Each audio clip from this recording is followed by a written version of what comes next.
Gambler. WPEN and WPEN HD1 Burlington, Philadelphia. A Beasley Media Group station live from the Comcast Business Studios. 97.5 The Fanatic. John Kincade, Andrew Salciunas. This is Kincade and Salciunas. 97.5 The Fanatic and 97.5thefanatic.com. Sometimes the beauty of this job is just having a conversation with a friend, and that conversation is just gushing over Philadelphia sports, and I go, oh, well, that's a topic.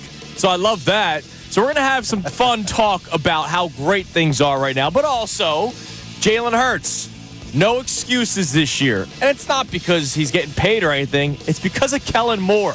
John Kincade explains more coming up today. It's Kincade and Salciunas, 97.5 The Fanatic. This is Kincade and Salciunas. This year, the 2024 Phillies rotation has pitched better than the 2011 Four Aces rotation. And it's been a bunch of years since the team has had 3 pitchers with 10 wins before the All-Star break. This is historic. Kincade and Salciunas. John Kincade, Andrew Salciunas. 97.5 The Fanatic and 97.5thefanatic.com.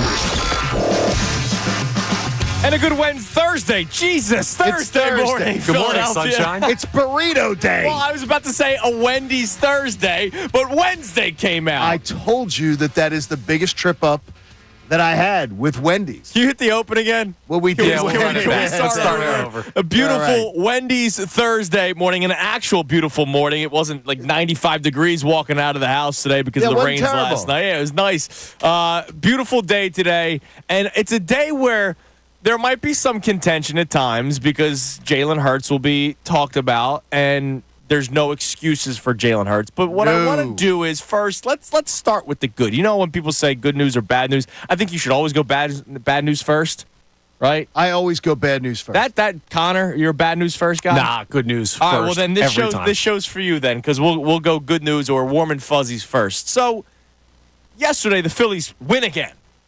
Unbelievable. It was a great playoff atmosphere type game. Dude, there was a couple of times yesterday I loved, and credit NBC, or no, sorry, ESPN, because it was on ESPN last night. Yes.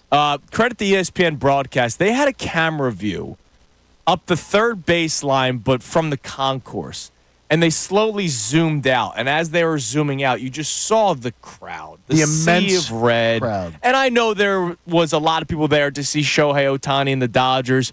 When I had more free time in my life, that's something that I would do. I would go to the ballpark or the Sixers games or Flyers games, obviously not Eagles games, just to see the opposing team sometimes on these long seasons, right? You're going there to support your team, but you also want to see Shohei Ohtani with your own eyes, right? And your team play the best team. Right, absolutely. Well, the Phillies are the best team. Isn't that nice? With another win last night, they've already won this series against the Dodgers. They do it without Bryce Harper yesterday, who after the game 2 nights ago when he took that screaming liner that kind of messed up his hand a little bit, they keep him out of the lineup yesterday, but they get the win. Matt Strahm, that strikeout on Shohei Ohtani, the crowd reaction, it was awesome, right? It was a beautiful. Kyle Schwarber with the leadoff home run. So I'm gushing today, right? I'm in a great mood because this Phillies team just continues to roll. There's no but coming up. There is no right? but. Good. I want to have a discussion today about appreciating what is happening. But I also want to figure out if people are truly appreciating it. So yesterday, I had my Sunday League baseball game. We had a makeup game last night. Okay. So we're watching the game on the dugout, right? Where somebody has the phone propped up along the fence in between innings, right? And my buddy Stan. What's up, Stan? He's like... Don't meet many Stans anymore. No, it's a great name, though. But we have Stan from Drexel Hill. Strong. So your biggest fan? Stan is I think Stan's one of our smartest callers. I agree with you, but this is a different Stan. But you know what? I think this Stan is also extremly smart. Okay, what's Stan do for us? So we're sitting there, we're watching the Phillies game, and he just goes like, "This is awesome. Look at them. They're beating the Dodgers, right? Everybody's in a good mood. Phillies are winning." He goes, "Man, they're about to be the first team in 60 games." And then he looks at me, he goes, "And can I tell you, this Sixers team, they might not win a championship next year, but they have a big three. They have Embiid. They have Maxey. They now have Paul George. And I love what they've done so far with Andre Drummond and Caleb Martin and all the other moves that they're making. Michkov, he's the one." And I'm going, whoa, all right, you're throwing Michkov at me on July 10th, right? It was like 7 o'clock at night. I'm like, yeah, man. I like Stan. I go, keep going. now I'm like egging him on. I'm like, keep going. Tell me more. Tell me more that's great about Philadelphia. Talk dirty to me about Philly sports. And then he starts talking about the Eagles. He goes, dude, last year sucked. It broke me down, but I love what they've done this offseason, blah, blah, blah. And I'm sitting there going, Stan, freaking right, man. It is awesome here in Philadelphia. I know that we are stars for a championship. But the only reason you can talk championship expectations is if your teams are actually good. Yes. Right? Like that's good analysis on your part. You can't have championship discussions when you have a team that might win 6 games in a football season or a team that's going to finish 10th in the NBA standings in either conference. You can only have championship discussion when you have legitimate talent. And Philadelphia has it in 3 of the 4 teams, and you feel great about that 4th one in the Flyers in terms of their rebuild. Yeah, if everybody's going to be patient, the Flyers thing looks like it's going to pay off. Absolutely. In something. So my question for you guys today, and I can't believe I'm asking it, but there is a reason why I'm asking it. Are you truly appreciating what is happening in Philadelphia sports right now? This conversation stems all 4 teams. This is not just the Phillies, but the Phillies are the jumping off point because we're watching the game yesterday and we're playing baseball as well, right? We can't hang them up, and we're watching the Phillies. We're watching the pros while we're going out there and just injuring our bodies because everything hurts these days. Well, some of us dopes are. Right. And I say dopes very lovely. the Phillies are at 60 wins. The Eagles, we're talking about Super Bowl or bust potentially, despite having a historic collapse last year. Winning the division is the definite bust that we could all agree on. Absolutely. We all can agree on Absolutely. that. And then that opens up everything. You give us got a numbers home playoff yesterday game, yes. about the Sixers and how if they can average 76 points, they're big 3. Their big 3, 55 games each is the threshold. You're talking about it's a minimum 3 seed on average. It is like 1.6. I can almost or something like that. I can almost write down, John, right now that the Philadelphia 76ers will finish as a top 3 seed in the 2024-25 As long as good season. health, and we can't predict not good health. So are you appreciating what is happening in Philadelphia sports? Or, this is the follow-up, is the starvation of the championship keeping you from truly enjoying it? I think everybody's enjoying it. I really do. I think that there's how about this? There is something intoxicating about the Phillies. And I'm going to go as far as to say I'm not sure I've ever seen it with any team that has ever played in this city, that I've ever been a fan of. I think there's something just intoxicating about this. This team is so much more likable. Oh, yeah. Than the 2007 to 2011 run. Likability, relatability. Mm-hmm. The Phillies were freaking talented back then. But this team feels like they're ours, like they enjoy being here, like they're enjoying the moment that Stan is talking about. Well, I think society's changed. I think baseball's not as serious of a sport anymore. I remember you couldn't do a freaking bat flip or you get a 99-mile-an-hour fastball to the grill the next time Yeah. I think baseball being less serious, which I think is great for the game. I think it's a great way to grab the attention of younger audience. These guys get to show their emotions. They get to show their personalities. Like Garrett Stubbs, it's a game in July. I know he played yesterday, but a game in July where he's not playing, he's on the dugout steps like celebrating as if they won Game 7 of the World Series. I have a weird feeling that like someday when Coop is a college kid or whatever, he'll see this Phillies team sort of like the Flyers guys are still seen in the community.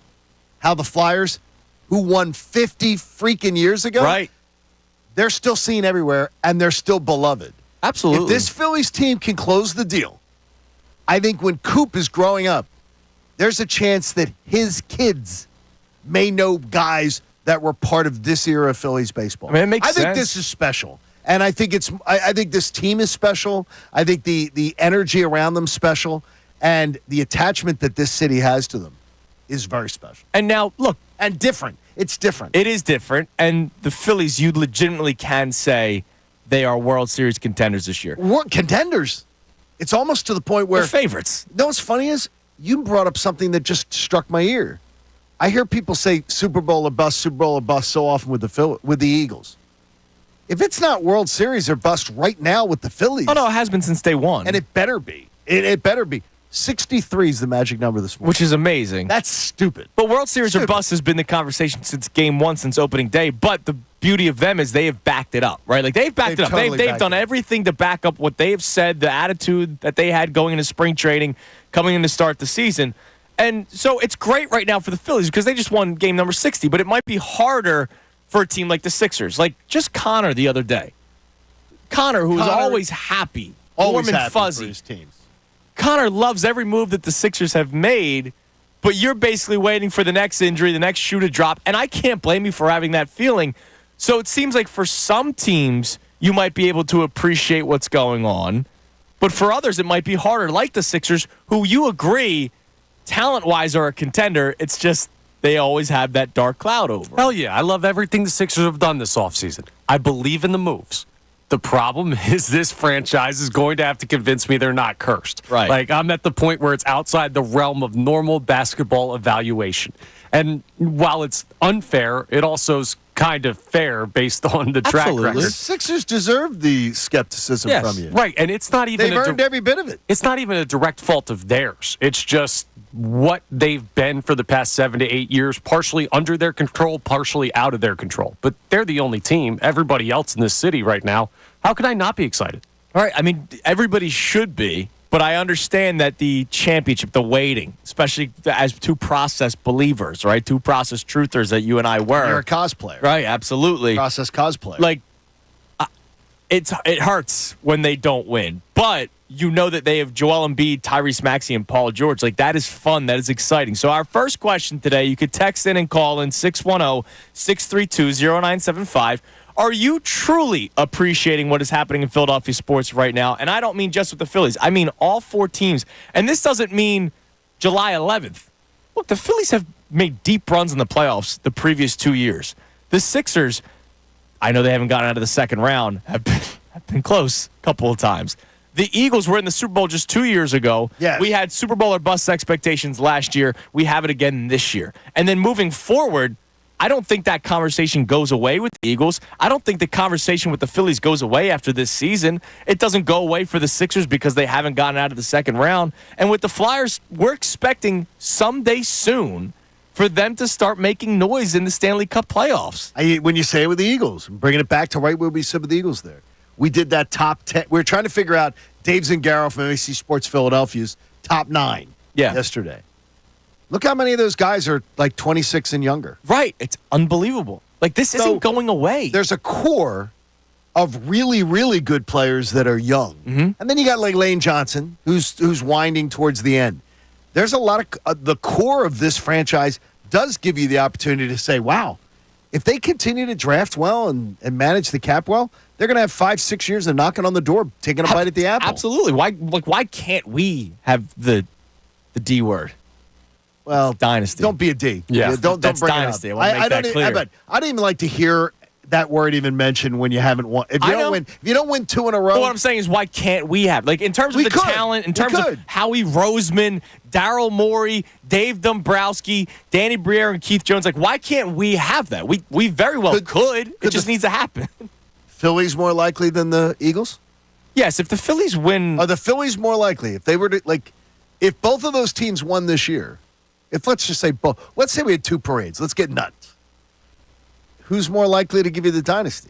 Oh, it's the Phillies. It's not even close. I think it's not even close because the Phillies get to play in an uneven playing field. Right. And Howie Roseman has to play in a competitive playing field. Absolutely. And But the it's easier NFL, to the beat Dave turnover, Dombrowski. I mean, it's hard to be a dynasty in the NFL. It's much easier to beat Dave Dombrowski than it is Absolutely. Howie Roseman. And that is no disrespect to Dave, who does a fantastic he's job. tremendous. So, are you truly appreciating what is going on in Philadelphia sports right now, or is the starvation of a championship keeping you from truly enjoying it? You could text in or call in 610-632-0975. So that's our opening topic. But the other one, as I mentioned, might be more contentious for some. Oh, it's going to get contentious For some. Yeah. Not necessarily between you and I, because I agree with you, and I've been saying this since they signed Saquon Barkley.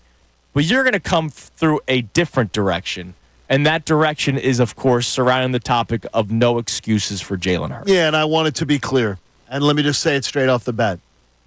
There are 0 excuses for Jalen Hurts not to be successful this year. There are no excuses that should be offered for him. And I do not want to hear about, well, I've got another offensive coordinator and I've got to learn another system. Because factually, there is zero case for anyone to make the case that this is a hard situation for Jalen Hurts to have to deal with. Let me just get a couple things here, too. Dak Prescott and, Justin Herbert. If I was to say to you before this conversation starts, Justin Herbert and Dak Prescott, do you have Jalen Hurts ahead of both of them as far as quarterback rankings in the NFL? Yeah, you should. Yeah. Okay. Herbert with I think the highest ceiling of the three, but I think he does have a high ceiling. We haven't seen him do it yet, so you can't put him ahead of Jalen Hurts. And I think he is going to. I do think Herbert's going to see it under Harbaugh. Okay. So that's just one of my premises I wanted to set out first. Dak Prescott and Justin Herbert. We all three put Jalen Hurts above him in quarterback rankings. And I would imagine majority of Eagles fans, and by majority, I mean like 97.5%. That's very good. 97.5%. I would imagine that many Eagles fans also agree. Okay. Well, Dak Prescott and Justin Herbert both got exposed to Kellen Moore as their offensive coordinator into their careers. Justin Herbert, same draft classes as Jalen Hurts. Mm-hmm. Dak Prescott, in his fourth full season as a starter, he got Kellen Moore as his offensive coordinator. So year one of him was year 4. He had 3 full years as a starter, and in his fourth year, Kellen Moore came in to run the offense. Okay. That's exactly where Jalen Hurts is. That makes 3 sense. full years How about as a that? starter. What did Kellen Moore do with Dak Prescott? He raised his passing yardage up by over 1,000 yards a season. Jeez. Just under 5,000. He raised his touchdowns up from 22 career high to 30. It's a big jump. He raised his passing for first downs up by 45, which is the biggest for a guy who starts a whole season, is the biggest jump that a quarterback took in the past decade. He pushed his yards per attempt up by a yard every single attempt. His yards per game, 306 yards passing per game, up 64 from his previous career best. And do you know what year off the top of your head? I'm sorry. 2019. So was this still like Amari Cooper? No, and he had an offense that was stacked, Right. much like Jalen Hurts had. Well, I would say the Eagles is more stacked. I think it's more stacked. Younger Zeke and Amari Cooper is a big deal, but like Michael Gallup was still the number 2? Number 1 offense in total yards. First year under Kellen Moore. The next year, by the way, is when Dak gets injured 5 games into the season. Mm-hmm. He played 5 full games before his season-ending injury. He had passed for just under 2,000 yards. Oh, my God. In his first 5 games under Kellen. So in first season under Kellen Moore, he exploded. He had 3 full seasons as a starter, and in his 4th year, he gets Kellen Moore. Exactly where Jalen Hurts is. And Dak Prescott exploded. Every statistical category, he not only improved, he exploded. The next year, he was just under 2,000 yards in his first 5 starts. That's amazing. And he was killing it. Dallas's offenses, by the way, with full seasons of Dak and Kellen Moore together, 1, 4, and 9 were the season rankings, averaging out 3rd in points over those 3 years. No excuses. No, I got a new offensive coordinator. It's going to take time, and we got to take it slow, and we got to learn to work with each other. Bull garbage. Justin Herbert did it last year quickly. He passed for over 3,100 yards in 11 starts before he got hurt. He passed for an average of 315 yards in his first 3 games.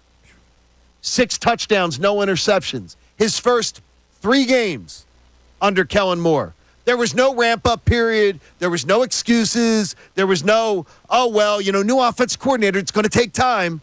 Justin Herbert hit the ground running, blew it out of the park.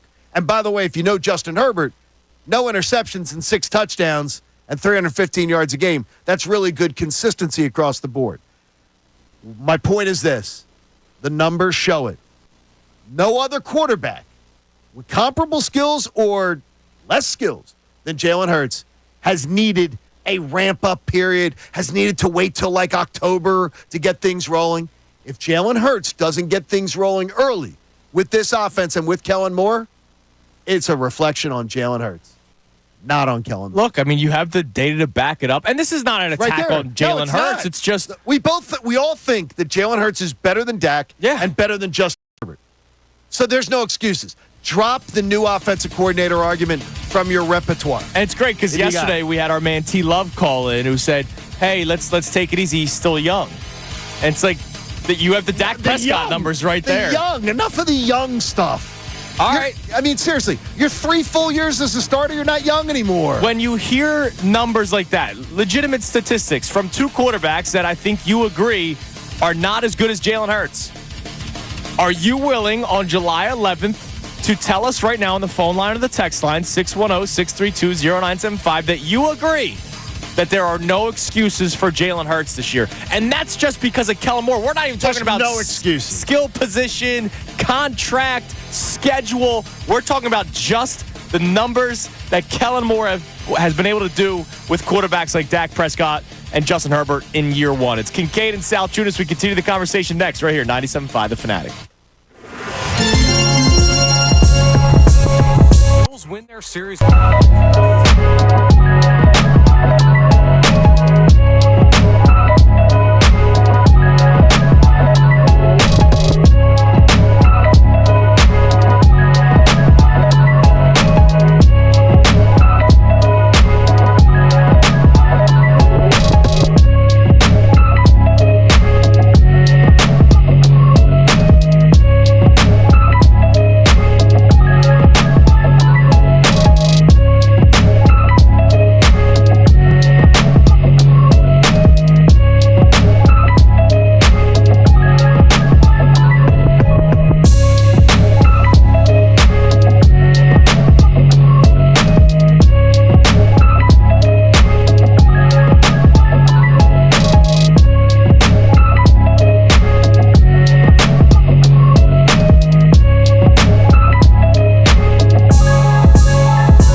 better than the Open there. Not bad. You did all right. The Wendy's Thursday morning. By the way, can't wait for our Wendy's food to be coming over here. But also, as you guys know, every single Thursday we have 4 $50 Wendy's gift cards to give away. Now that's amazing. We do one an hour, so make sure you're listening closely. At some point this hour, I will give away our first of 4 $50 Wendy's gift cards. And in about an hour and 15 minutes, I assume, I will be enjoying the delicious burrito that I did not get last week because I was in Lithuania. Oh, let me shed a tear for your beautiful European Wait a minute, vacation. I didn't get it either. It was 4th of July. That's right, but Connor still got it. They still Connor They got still it. came in. That's why Wendy's is great. See, that's they still amazing. They still came in, man. Well, And they're credit to patriotic. Haley. She went and got it for us. That's big credit to Haley. Great But work Wendy's by her. cares about the hardworking American during July 4th. That's all I see. Well, wait a minute. Connor was working. Yeah. What, I don't work He's hard proud enough to be an for that? American. I mean, yeah. Oh, the hardworking part. I got it. I can slack off. It's not. I can slack off with the best of them. All right, so if you're just joining us, here's what we started talking the show with today. Are you truly appreciating what is happening in Philadelphia sports right now, or is the starvation of a championship keeping you from truly enjoying it? Our other topic is whether or not you agree that there are no excuses for Jalen Hurts this season from one specific point. The new offensive coordinator excuse that 'Cause we I have know heard it's gonna be. I know, and look, remember when he said the 95% he new? threw it out there. He's the one who made it a talking point. Even if he didn't say it, John, you know that there would be people that would come to his defense if he struggled out the gate. Now, I don't expect him to struggle out the gate. The Green Bay Packers defense is not very good. They're not. He should be able to do well against the Green Bay Packers defense. He should be able to do well against the Atlanta Falcons defense. Can I bet the over right now on that game? You might be able I should have to. done it when I was at Westgate. The fourth defense is the Tampa Bay Buccaneers, and Todd Bowles is giving him fits. That's the first really good defense they faced. First 3, he should be able to go out there and play well because he is a good quarterback. Those defenses are not scary. The weapons here are tremendous. But when it comes to the offensive coordinator potential excuse, when you give out those numbers, that Dak Prescott did not miss a beat when he first started. Yeah, Justin Herbert didn't miss a beat when he first started. Not a blink. They didn't blink. No. And more importantly, again, Dak Prescott was exactly where Jalen Hurts is in his career. He had 3 full seasons as a starter under his belt, which, by the way, is not young. No. You're not young anymore with that. And every single statistical category, Dak blew out of the water. And he didn't need a ramp-up period. There weren't any. Well, by October, he'll really start to get into a rhythm with Kellen Moore. They came out firing, just as Justin Herbert did last year. 6 touchdowns, no interceptions, first 3 games, averaging 315 yards passing. And you said it was 2019? 2019. All right, let me pull up his game log. 2019. I'm just going to look at week 1. All right, his very first game Yes. with Kellen Moore. Oh, jeez.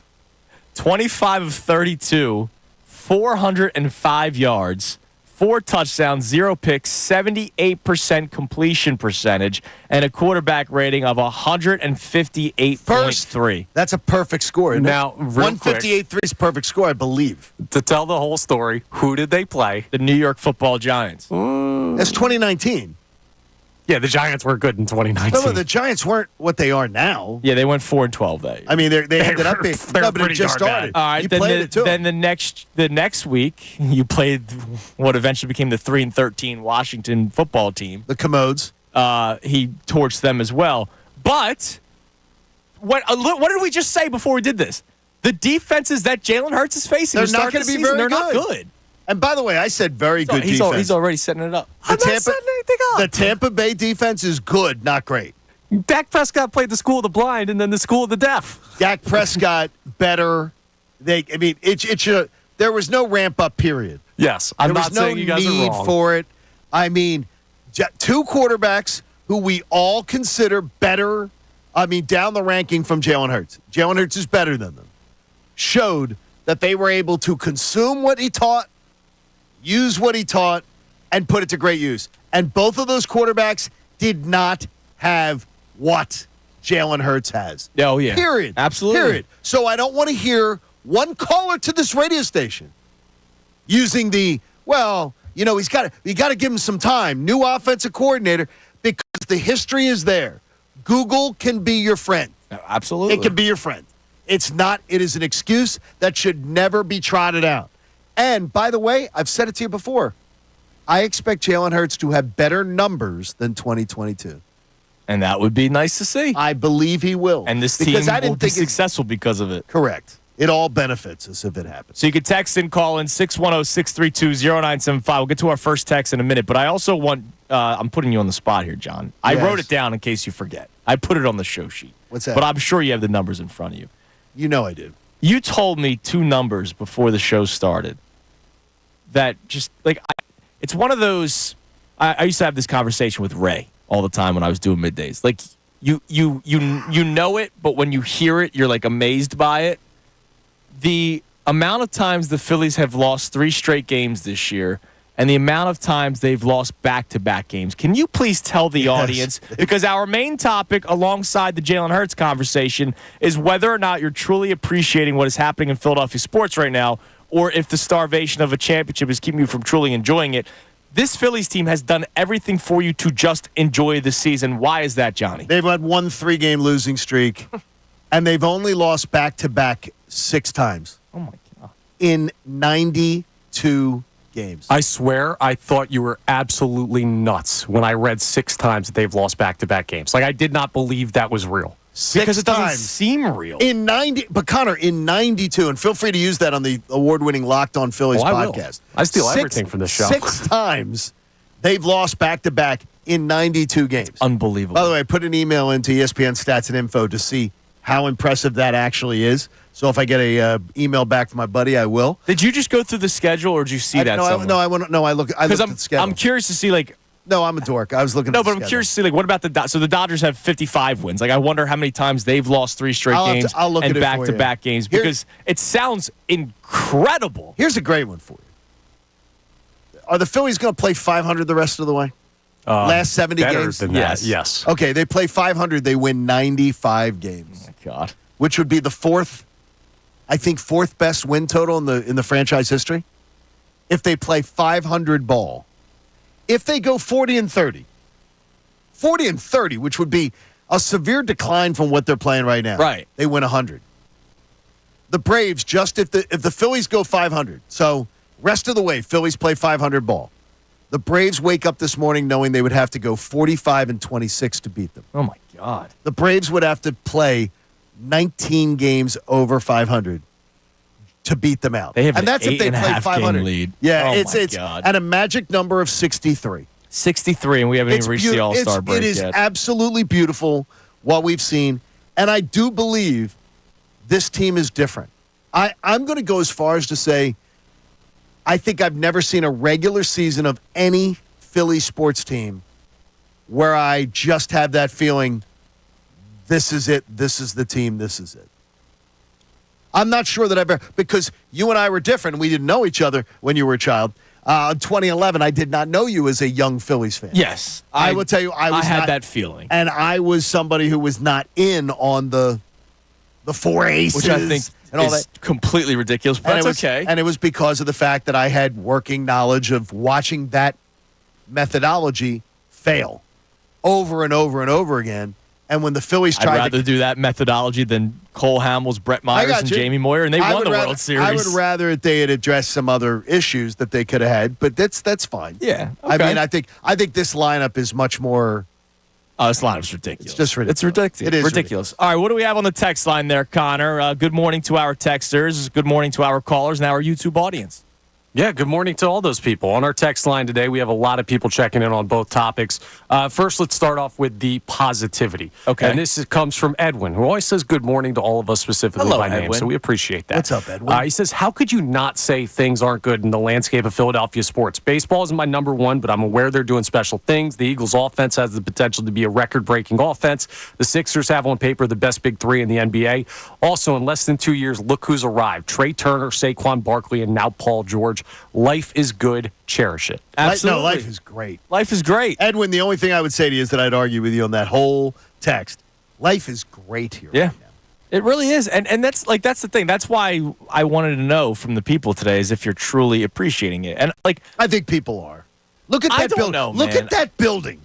Just look at that building. Yes. And don't let the outliers But John, block your. I'm block not, your it is for the Phillies. outliers. I'm not talking strictly just Phillies. Like, you know how contentious and tense we are when it comes to the Eagles, right? Like, I don't enjoy sometimes. I love watching Eagles games. There are many weeks where I don't like the build up to the game and everything. I'm not enjoying it. right? So It's that's angsty. okay. That's It's what I'm angsty. saying. Like, you're locked in on this conversation with the Phillies because we just watched them win number 60 yesterday. I'm asking all four sports, are you really appreciating, like, even with the Flyers and their rebuild, like, I am appreciating what I'm seeing from the Flyers right now that I'm not even really looking at them with a critical eye at this point. I appreciate the Flyers more than I did 2 weeks ago when I saw Danny Briere and Keith Jones stick to their plan. yeah. That they said what they were going to do, and then they did it. It's unbelievable. And they're not trying to take shortcuts. And we're about to have a generational player hit the ice for this organization that is the best person they've had hit the ice since Lindros, Which is as a prospect. Which is unbelievable. All right, give us the text on the other conversation. All right, checking in on the Jalen Hurts conversation. We have no name on this one. They Okay, said no name. Big Eagles fan. But I have it Dak, then Hurts, then Herbert. Can't imagine what Dak would have done with last year's team in this one, but agreed, zero excuses for Jalen Hurts this year either way. Go Birds. And again, we're all Hurts. The three of us are all Hurts fans, Yes. and all Hurts believers, and all have Hurts. We all three have Dak behind Hurts, and I don't think it's long. 'Cause No, I think they're tight three when you look at the talent. I do absolutely. too. And I think that Dak is the best passer. I think Dak's the best passer, but Herbert overall has the greatest ceiling. And I would agree Yeah, with you on that. yeah. I think if you took everything into account, Herbert has the greatest ceiling. I mean, in a vacuum, they're the same tier, though, and that's perfect Yes. for this conversation It because is. that gives you the exact comparison that you need with Jalen Hurts. All right, so we will get more of your reaction coming up next. You can text in or call in 610-632-0975. I see somebody that doesn't trust Kellen Moore. Oh, I can't wait for this one. Well, also coming up next, in response to that take, or that opinion, I should say, the take is a gross word. Adam Schefter joined us yesterday and talked about Kellen Moore and his expectations for a couple of people on the Eagles based off of the addition of Kellen Moore as the offensive coordinator. Don't forget, we also have a $50 Wendy's gift card to give away this hour. You can have a nice guess that it's coming up next. It's Kincade Salciunas, 97.5 The Fanatic. Bill Colarulo. The potential is certainly there.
You have to ask. 7. 7. Caller number 7 to the contest line, 215-263-0975 will win our first of 4 $50 Wendy's gift cards for a whole new way to nug. Try Wendy's new Saucy Nugs today.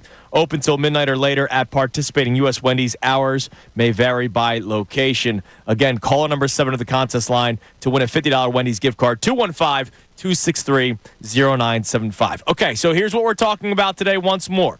And I'll reset the whole thing in the 7 o'clock hour. But just quickly, are you truly appreciating what is happening in Philadelphia sports right now, or is the starvation of a championship keeping you from truly enjoying it? I know we have some texts on that. We'll get to those in a second. The other topic is whether or not there should still be the offensive coordinator, the new offensive coordinator excuse for Jalen Hurts that we know Eagles fans will give if he struggles out the gate. And struggles isn't like 4 picks week 1, 2 picks week 2. No, just remember last year, he didn't make these horrible mistakes. The Jet game he did. No, I'm talking about the first 4 weeks. First 4. No. He had a bad interception against the Patriots. Yes. They ran the ball a lot against the Vikings. He had one bad interception against Tampa, one that I would want him to try to make the throw a million times. Right, again. exactly. So there's not. I don't blame a quarterback for, as long as the decision to throw the ball wasn't a bad one. There was one bad decision, and that was against the Patriots in week 1. And again, that was maybe it was Brian Johnson. Who knows? But when it comes to Kellen Moore and the numbers that you have provided, there are no excuses, it seems. Are you willing to do that? Are you willing to say no excuses for Jalen Hurts from the offensive coordinator standpoint? 610-632-0975. Now, this show gushes over Kellen Moore. I've sort of been bringing you guys to that party. I'm a dork for him. Like, I got to tell you, I've enjoyed so much watching his repertoire of work, seeing where he's at. I don't know how anybody, and we heard it from yesterday from Adam. I don't know how anybody couldn't think. And we'll play those Shefty clips in a minute. But Will in Southampton does not trust Kellen Moore. What's this about? What up, Will? Hey, how are you guys doing? Good. How are you? Will? Hey, big lover of the show. You guys are awesome. You guys, thanks, brother. Rock. But I'm going to say this before you guys. So I've been watching Kellen Moore for years and years. I mean, before I say it, I do think they suck. I'm a Cowboys fan. I do think we suck. I'm not being biased or anything, but I love this. I'm just a football fan, and Kellen Moore, he's great some moments. He's just very inconsistent. I just wouldn't get your hopes up on that because, like, the times you need him the most, he doesn't show up, and he just gets. Yeah, it just. Does he throw? Does he throw a critical interception at a time when you need him the most? I mean, he does the worst play calling possible. He doesn't put the worst play calling possible. Yeah, he doesn't put his players in the right position at the most important moments. You have examples of this? I mean, yeah, I'll watch every Cowboys game. He's a Cowboys fan. No, Cowboys fans are a little. I understand you, but I'm saying to you is examples. Like you can go, okay, they lost this game because of this. I would look at it more as easy. Dak Prescott has taken steps back in critical moments over and over again. No, he's actually been very clutch in fourth quarters. He's had a lot of good fourth quarter comebacks. In critical playoff games? I mean, look at the Seahawks game. No, 2018 playoff games. Playoff games. Oh, that was 6 years ago. Dak has not been clutch. Nobody would ever use the word clutch with him. And more importantly, when's anyone put him? No one's put him in positions to succeed. They've put him in positions to succeed. This is the full years where when he has a quarterback for the full year, his starting quarterback. Mm-hmm. This is a guy who has created 1, 4, and 9 total points in total offense. Third in average in points when he has his quarterback for the full year. I don't even know how that could not be. You're putting your quarterback in a great position to succeed. His quarterbacks go through the roof. Watch the 2022 Cowboys 49ers. I think was a divisional round. That was the divisional game. When Pollard towards, I think he fractured his leg. Watch that. Yeah. Game. Okay. You'll see that whole game, Kellen Moore. All right. A lot of these playoff games against good teams, when they're on the road, Kellen Moore gets very. I'm thinking of the Cowboys' defense in that game was getting chewed. No, it was a tight game. Thanks for the call, Will. No, in a lot of critical spots. Yeah, what was that, like 24-21? It was a 19-12. 19-12. That was the year before was the game in Dallas when Dak blew the call. Yeah. But, this was also a San Francisco 49ers defense that was nasty. Correct. in that game, Dak was 23 of 37, 206 yards, a touchdown, 2 picks. It was not a good game. We also, wasn't. how many times have we said that we don't think Dak Prescott's very clutch? So I'm going to go watch Look, the interceptions in that game. Okay. And if I remember correctly, they were 2 poor interceptions. I will respect Will's opinion he is a Cowboys fan, so he watched it more closely. But it's not like since Kellen Moore's left that all of a sudden the Cowboys have had this success. And if he looks at Kellen Moore as he goes, well, Dak's been clutch. Look at that playoff game from 2016. Yeah. That was, first of all, that was pre-Kellen Moore. Yeah, that's fair. And what's also fair from Will's perspective is what has Kellen Moore won? And I know it's different scenarios than what we have here, but he's not coming in here as like a 2-time Super Bowl winning coordinator. He's got a great track record numbers-wise, but there may be something there about performance in big spots. And we'll be able to watch that closely. I'm looking at it as well, for this argument today, for this situation, it's about the people using the excuse of another new offense coordinator for Jalen Hurts, because there is none, and we've proven it. And there should be not an excuse. But if you've got like the number 1 offense in total yards, the number 2 offense in passing yards, I mean, he literally puts, when he has his quarterback for a full year, if the quarterback comes up small in a big game, I'm not putting that on the offense coordinator. No, right, but there are times where coordinators and coaches soil themselves in big spots. There are. I have not watched enough of Kellen Moore directly to know, like, is he making bad calls and bad decisions? We do LOL Cowboys. Yes. Right? We don't do LOL Kellen Moore. We do LOL Cowboys. Right. This continues for 30 years. If we have that problem and you get to a big enough game where we worry about that, we worry about that then. Right, then we'll find out. Correct. Here's Adam Schefter on Jalen Hurts and Kellen Moore. I think Kellen Moore likes to throw the football. I think he likes to throw some of the deep balls. I think that'll merge with a lot of what Jalen likes to do. And again, look, if Jalen Hurts is playing like Jalen Hurts 2022, then he's going to love Kellen Moore. If he's not, then it's really a question. So I think however that is, whatever it takes, he's got to get Jalen Hurts back to being one of the best players in football, not to the guy that was struggling last year to where you're spending every waking moment of the show figuring out what's wrong with him. And I think that he gets back to that. Correct. We think he gets back to that 2022 form. All right, coming up. By the way, both playoff against that San Francisco game, Yeah. his 2 interceptions are horrendous.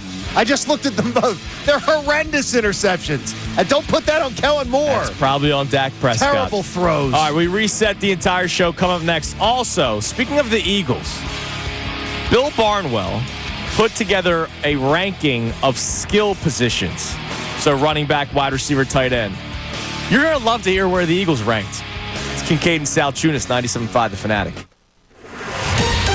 Fanatic Sports Update. Phil's first to 60 wins. I'm Connor Thomas.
o'clock on Kincade and Salciunas on this beautiful, beautiful, beautiful Thursday morning. Show number 84. No by the false way. advertising there. No, it is an absolute beautiful day today in the Delaware Valley, so I hope you're enjoying it. I hope your morning is starting off pretty well, and we hope to add to your morning at some point this hour. We will give away our second $50 Wendy's gift card, as it is a Wendy's Thursday morning. Okay. You slept through the storms last night. Yeah, I had some You help. did. I had some help. Connor, did you sleep through the storm? Absolutely. Man, the thunder was. I had some help. Thunder was crazy last night. What time did it come through?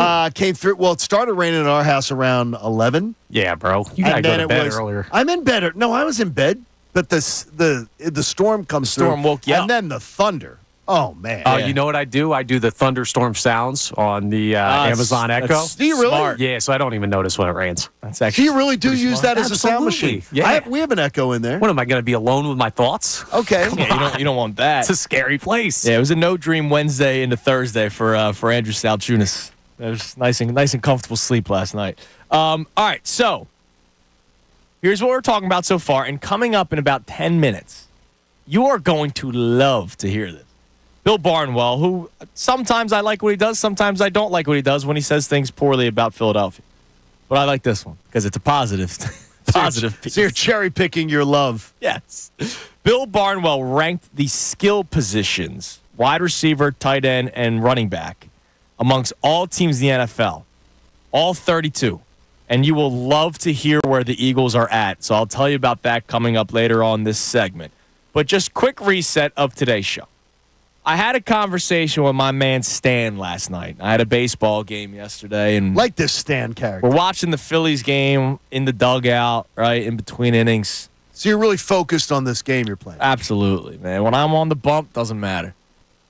Oh, you threw last night? Oh, yeah, baby. Oh, my God. Your team's down bad. Oh, damn right we are. So we're watching the Phillies game, and he's just gushing over the Phillies. Schwarber hits the leadoff home run, right? And we're just celebrating because our game started at 6. So the first pitch was what, 6:40, something like that last night. Okay.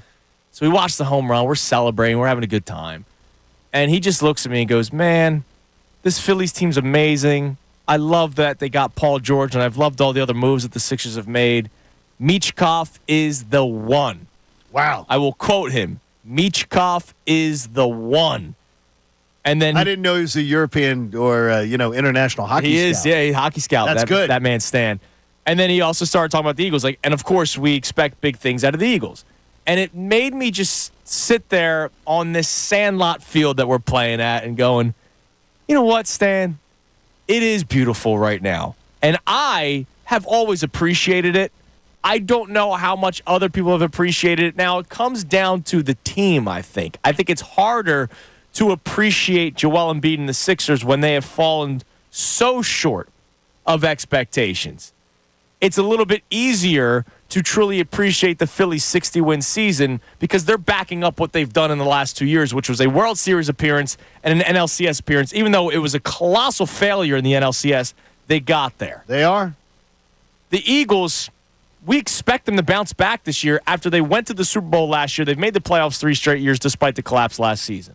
So my question for you today at 610-632-0975 is whether or not you're truly appreciating what is going on in the Philadelphia sports landscape. I told you, when I got back from Lithuania, it was easy to come back to work because I was coming back to a Phillies team that had the best record in baseball and a Sixers team that has had an incredible start to their offseason. But this is just 1 week. We're talking about the whole landscape for right now and years to come and what we've gone through over the last couple of years. Despite not seeing a championship, I believe it's been a lot of fun, and I think we should truly appreciate it. But I think the starvation for a championship has kind of made it harder for some people. I think this is the first time, too, that we've actually been able to say the Sixers don't appear to be doing a one-off. Yes. Like, and that to me appeals to me. That greatly. adds to it. Yeah, absolutely. You know, that I go, okay, this isn't just let's put a Band-Aid on something and hope that we win. I think that's a great point. And then we've all bought into a rebuild before in this city, and now we're doing it with the Flyers, and we're all excited for it. So that's question number one. Question number two is whether or not Jalen Hurts should get the new offensive coordinator excuse this year through the first couple of weeks, like we did last year with Brian Johnson, like we did in year one of Shane Steichen. This is a different animal when it comes to Kellen Moore, and you have had numbers to back that up. Why would anyone want to give, especially with the numbers, and I'll have a piece going up on 97.5 The Fanatic a little bit later on this morning. Why would anybody want to give the excuse to Jalen Hurts, a built-in excuse? Why would you be even thinking about that when you're working with one of the top offense coordinators in the game? Unless you just have set yourself up as being a Jalen Hurts apologist. Well, I think there are some. And look, I was a Carson Wentz apologist, so this is not me taking a shot at those who are Jalen Hurts apologists. Okay. I was a Carson Wentz apologist. I was. What do you mean apologist? What were you apologizing for? I thought the offense at the end was a mess. I thought the wide receivers were terrible. The wide receivers were terrible. Right. But there were people that were ready to move on from Carson Wentz. And there was a game, it was the Cleveland Browns game, when he threw a pick six to Taki, and that was it. It was I was like, that's Carson Wentz is done. He does not know how to play football anymore. It's over. But I was an apologist for a long time for him because I thought Doug Peterson's offense went stale, blah, blah, blah. So I don't blame people who do that. People pick their favorites. We have this conversation all the time. We like who we like. We don't like who we don't like. I just don't think you can, as an Eagles fan, give Jalen Hurts the excuses. No, there can't be. And I think I've not only made the point, I've proven the point. With the numbers from Dak Prescott, from his first year, in his fourth full season as a starter, exactly where Jalen Hurts is. There's no excuses for Jalen Hurts not to be great. And again, as I set this topic up, I expect Jalen Hurts is going to be having a huge year. Right. This is I think this is actually a positive conversation if you think about it. I think this is going to be Jalen Hurts' best season. And I know that people will go, whoa, 2022. Whoa, wait a minute here. Let's that's chill me. out. I believe this will be a better season than 2022. So this actually is a positive conversation. I think Jalen Hurts is going to deliver. I think he is absolutely going to deliver on all the promise we have for this season. And that's why there should be no excuses going into this year. No excuses at all. All right, what do we have on the text line, Connor? You can text in. You can call in 610-632-0975. And in a few minutes, I will tell you where the Eagles' skill position rank. It's not just wide receiver, not just tight end. It's all three put together where they rank in the NFL. I'll tell you about that in a few minutes. What do we got, Connor? So I love this because the person texting in, the name they use is Joe the Cynic. Now, they text us every once in a while, so Joe's a recurring texter. But with that name, you'd expect them to be cynical. Yes. He says 1980 to 83 were great years for all four Philly sports teams. This era could actually rival that. It could. There has to be a championship, obviously. He's a self-avowed cynic. Yes. And he's getting moved over to, I guess for him, that would be the dark side. Right. Of just, and I absolutely appreciate a good cynic that comes with logic. And that's a good cynic because he's a cynic, but he has logic. And you got two titles in that, right? You had the Phillies World Series in 80 and the Sixers championship in 1983. You had appearances for the Eagles and the Flyers during that time, right? So in one school year, you had all four. I saw every single team that I root for play in the championship. Which is amazing. In a calendar school year. Now, we might not get something like that because the Flyers are rebuilding. No, the Flyers are rebuilding. And so much still has to go right for the Sixers. But if one team wins a championship, if two teams win a championship, then it's basically on par. No, it is. It's on par except for the one school year of 4 championship appearances. But if you get 2 titles, which they very well could, that 1980 to 1983 kind of started 2 years ago with the Eagles and the Phillies, right? So if 2022 to 2025, 2026, if you want to do 4 years. If we get what? 2 titles out of it? If we get 2 titles, it's spectacular. It's the exact same thing. No, it's awesome. It's a beautiful thing. I actually think it would be better. It might be. I think it would actually be better. Because it also could continue. Correct. It could continue. That's what I feel really good about. What else do we have, Connor? We also have a check-in here. No name on this one, but they say, with Connor on the Sixers, but what a time to be a Philly fan. Loving life. Obviously the Phillies, and that's my first love, but the Flyers are setting themselves up beautifully, and the Birds look loaded like they normally do under Howie Roseman. Yeah, and that's why we're in a good time right now. I don't see how anybody... our one negative call so far was a Cowboys fan that was trying to warn us of Kellen Moore, right? Right. Other than that, everybody that is a Philadelphia sports fan, and it's easy this morning to do this the day after the Phillies win their 60th game. They have already won the series against the Dodgers. The Sixers have had an incredible start to the offseason. We're all excited for the future of the Flyers, and the Eagles have done nothing to hurt us so far. Right? Like, it's easy right now to have this conversation. But this is the same conversation that's been going on for like a year and a half for me. Like it's where people, I think, a lot of times do want to reflect on pain that they felt before. I don't understand that mentality. I would rather focus on the fact that, man, this right now, my present, my feed in today, there's never been there might not have been a better time. And what I'm saying is the fact that just as far as if you want promise, this may be the best time of promise, even with the Flyers so many years away. Absolutely. Look, the Phillies choked away the NLCS last year, and I don't go choke for the World Series 2 years ago, but I know there are people that do because they had a 2-1 series lead and then the no-hitter. Kevin and I get into this the other day. I don't call it a choke. I hate the choke because I always think individuals choke, teams don't. Okay. Well, there was a lot of individuals that choked for the Phillies last year. But I look at it as Kevin says the other day. He goes, that was not a choke. I said a collapse.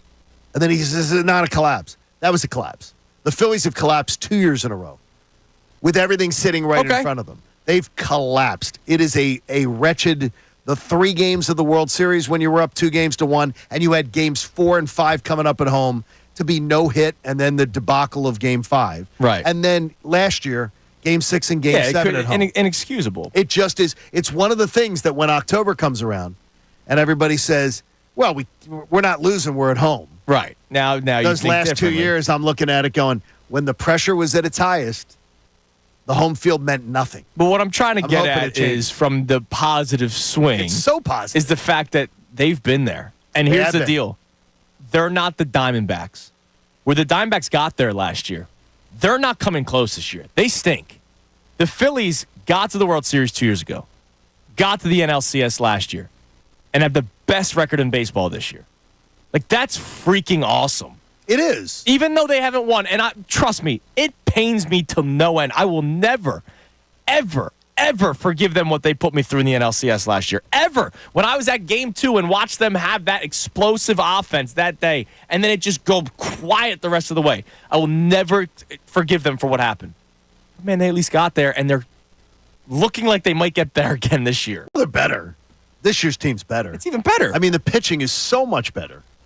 It's incredible. Like, it truly is sort of incredible. Right. What they're doing. Here's the thing, to that point about the home field advantage and the playoff issues of the past 2 years, this team isn't different, right? The pitching isn't different. The guys who are doing it were here last year. That's clear evidence that this team has improved, not by adding guys, not by changing things, by just continuing to grow internally.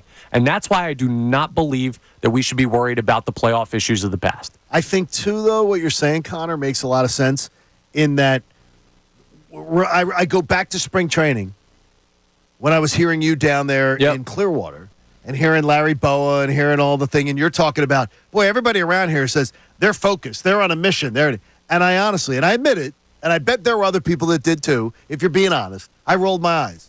In my car, hearing it, I rolled my eyes. I've heard so many teams tell me they're on a mission. Right. To redeem themselves. They're going to make up for something that they screwed up with. This Phillies team has walked that walk, talked that talk. It's been incredible. It's been incredible. It's been awesome. All right, so we'd love to get more of your reaction. You can text in, you can call in 610-632-0975. Are you truly appreciating the Philadelphia sports landscape right now, or has the starvation of a championship affected your enjoyment? And then when it comes to Jalen Hurts, are you going to give him the new offensive coordinator excuse this year if things don't start off smoothly, and you shouldn't? I will jump them. Whoever does that, you will be jumped because the facts are not on your side. I wouldn't say that because some people might kick your ass. There's not going to be. No, they can jump them on the show. Jump there. I was going to say. I'm not going to be, out in the streets. All right, so I want to get to this too. I have different things that will add to your appreciation, or me trying to add to your appreciation. Like I have something on Joel Embiid that I'm going to give you, I think, in the next segment, according to the show sheet. Another way for you to try to truly appreciate what's going on. And it's regarding Joel Embiid. Yes, that's the next segment. But right now, I'll give you this Eagles one. So Bill Barnwell who, again, I think does a tremendous job. I make fun of the things that I disagree with. I think he's an idiot. And then when I agree with him, I love him, right? I say that with love. That's tongue-in-cheek. Bill Barnwell does a great job. So he put together his ranking of the skill positions by team. So running backs, wide receivers, and tight ends. And he also added some caveats. Like one is, this is about on-field performance this upcoming season. It has nothing to do with contracts. Because remember, not everybody loves the Saquon Barkley contract. But he's ignoring contracts. He's talking about strictly the guy like talent. I like Barkley being here. I don't like the contract. Right. Injury histories and suspensions matter. Like if a guy is injured for the first 4 weeks, that's going to take away from your ranking a little bit because you're missing time. Okay, that's fair. He believes that wide receivers are weighted more heavily than running backs or tight ends, and I think that's totally fair in today's NFL. The focus is on elite players and the team's top 5 contributors, and then he talks about efficiency as well. So the 32nd ranked team in terms of skill positions is the Los Angeles Chargers, which makes total sense. They lost all their wide receivers. Everybody's hurt. And I think they're gutting the team a little bit with Harbaugh. Right. To rebuild. So totally makes sense. The Patriots coming at 31. The Denver Broncos coming at 30. So I'll give you the top 10. Number 10 is the Atlanta Falcons. All right, you have all those running backs that you have. Kyle Pitts, even though Skill position, they're looking pretty good. They're looking pretty good, even though the Kyle Pitts experiment has been a disappointment so far. But maybe with a real quarterback in Kirk Cousins, we'll see how that also happens. without Arthur Smith would probably help. That would probably help as well. The Rams coming at number 9. I actually think that's pretty low. I would expect with Cooper Kupp and Puka Nacua that they would be a little bit higher. Okay. But they come in at number 9. But an old quarterback. But it's only it's only wide receiver, tight end, running back. Running back? Who's their running back? Well, again? that's the big thing. They Is have it Kyron Williams? Yeah, they cycle guys in who was great last year, but he got hurt a couple of times. And the last tight season. end is the. Yeah, their tight end's not. not as elite. I don't. No, I think that's right about where they'd belong. Seattle Seahawks coming at number 8. Fair. You have DK Metcalf. You have Kenneth Walker's the running back. You have Tyler Lockett, Jackson Smith and Jigba. Yep, who was a first-round draft pick. Okay. That a lot of talent. The Lions coming at number 7. I would not, Feels low. Lions are feels low. That feels low. With Yes. Jamal Williams, Jahmyr Gibbs, Sam Laporte is a great tight end. Amon-Ra St. Brown's amazing, but Jameson Williams, there's been a lot of confusion around him between the gambling suspension last year. He's been hurt before. That seems off to me. Yeah. They're 7? They're 7. All right, let me write this one. All right, now I can't believe you're going to find 6 teams better than Detroit. This one I don't really agree with. Okay.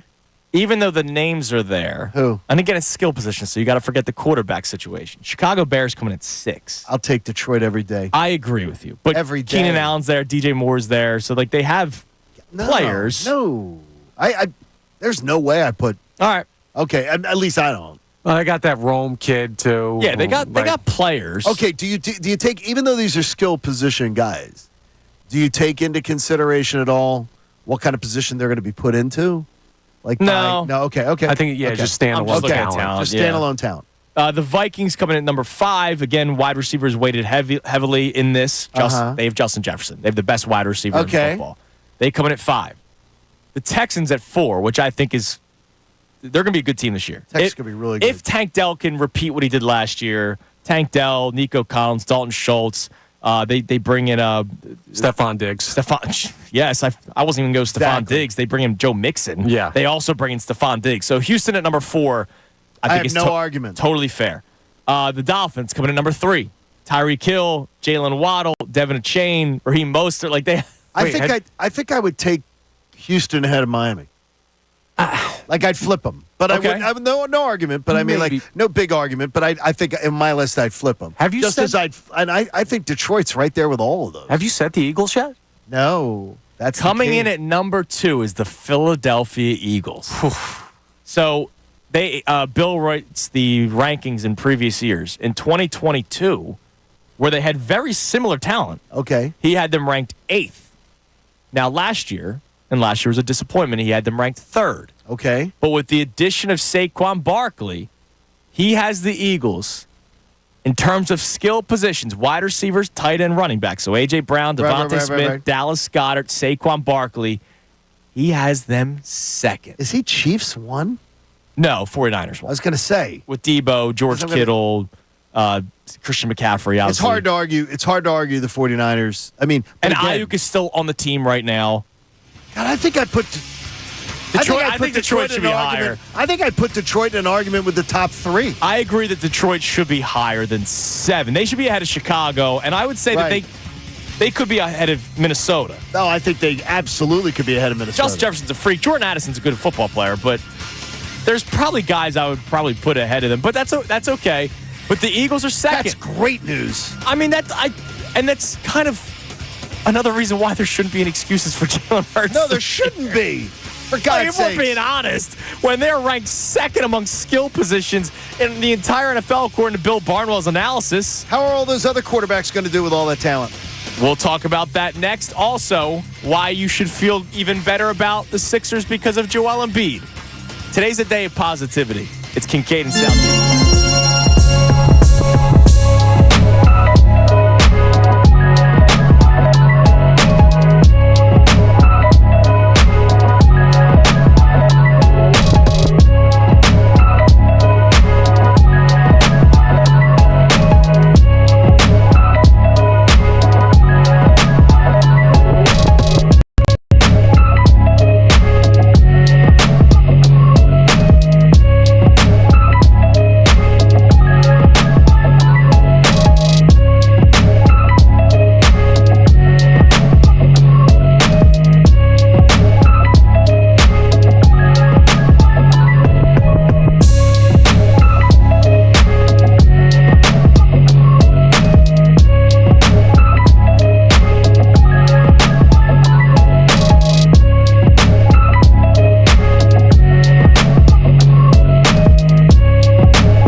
97.5 The Fanatic. I'm in a great mood today, man. I even dusted off the Chunas Train shirt today. I like the Chunas Train shirt. This you could tell the wrinkles because it was kind of balled up. I have the drawers where I have the go-to clothes, and then I have the closet where I put it on top, like the shirts that I don't wear as often. That you don't put on as often. And so this was in the closet one, and I threw it on today because I'm in a great mood. At Chunas Train, man, they got 60 wins. I forgot about the Chunas Train. The Chunas Train, man. I love this shirt, by the way. Chunas comes out of the closet on July 11th. Listen, with man, a shirt. With a shirt. It's a beautiful works. day. The Chunas Train. The Phillies win game their 60th win yesterday. Just an incredible start to the season. So today's been a show of positivity. At least I'm trying to make it out to be because I want to know. And I think so. Majority of our texters, all of our texters so far, have agreed that they are enjoying the moment right now. Our initial question, are you appreciating what is happening in Philadelphia sports right now, or is the starvation of a championship keeping you from truly enjoying it? Now, I have told you, there's one team that I think the lack of a championship is really hurting the enjoyment of, and that's the Sixers. Now, I think you made a great point, John, and it pains me to say it. Every once in a while. I think you made a great point when you said this offseason tells you that you finally have a team that might actually have continuity. I hate the one-off teams. And that's what they've done the last... I really don't like it at all. Now, they had to. They had to. Ben Simmons' thing really put it in that situation. And then James Harden himself. And then I think Daryl's obsession with James Harden.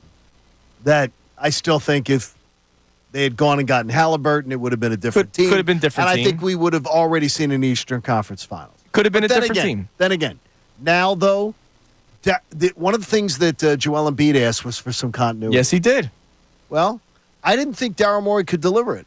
I really didn't. I doubted that Daryl was going to be able to deliver at least the framework of continuity.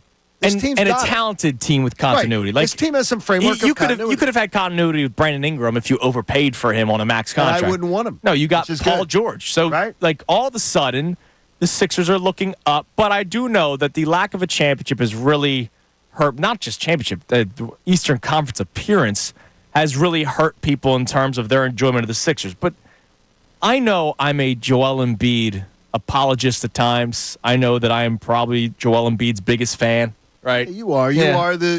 I'm a big fan of Joel Embiid. Joel walks by the lunch table. You're the cheerleader sitting there at the corner, Absolutely. making eyes at him. So, I want to bring this up. Yes. In terms of truly appreciating what we have in front of us. Forget whether or not you believe Joel Embiid should be playing in the Olympics. Forget the whole should he have played for Cameroon, France, or USA. Just forget that for a second. Okay. All right. Because I know how you feel about that stuff, and I don't blame you for having those opinions, John. And I don't think he should have played for Cameroon. He couldn't. Right. That's a whole other issue. But take a listen to yesterday's starting five of Team USA in their exhibition game against Canada. Okay. Your guards were Steph Curry and Drew Holiday. Devin Booker was in the starting lineup, so they went a little small yesterday. All right. LeBron James. And the starting center was Joel Embiid. Joel Embiid. Who was going to start ahead of him? Bam Adebayo, but No. no, I'm saying. I mean, I got you. no. Who was start Nobody was going to start. Well, this is what I'm trying to say. Joel Embiid is the best center that is from the United States because Nikola Jokic, or that Right. is a citizen of the United States. Nikola Jokic is the other center that you could argue would be better. But Joel Embiid is in a starting five of Steph Curry, Drew Holiday, Devin Booker, and LeBron James.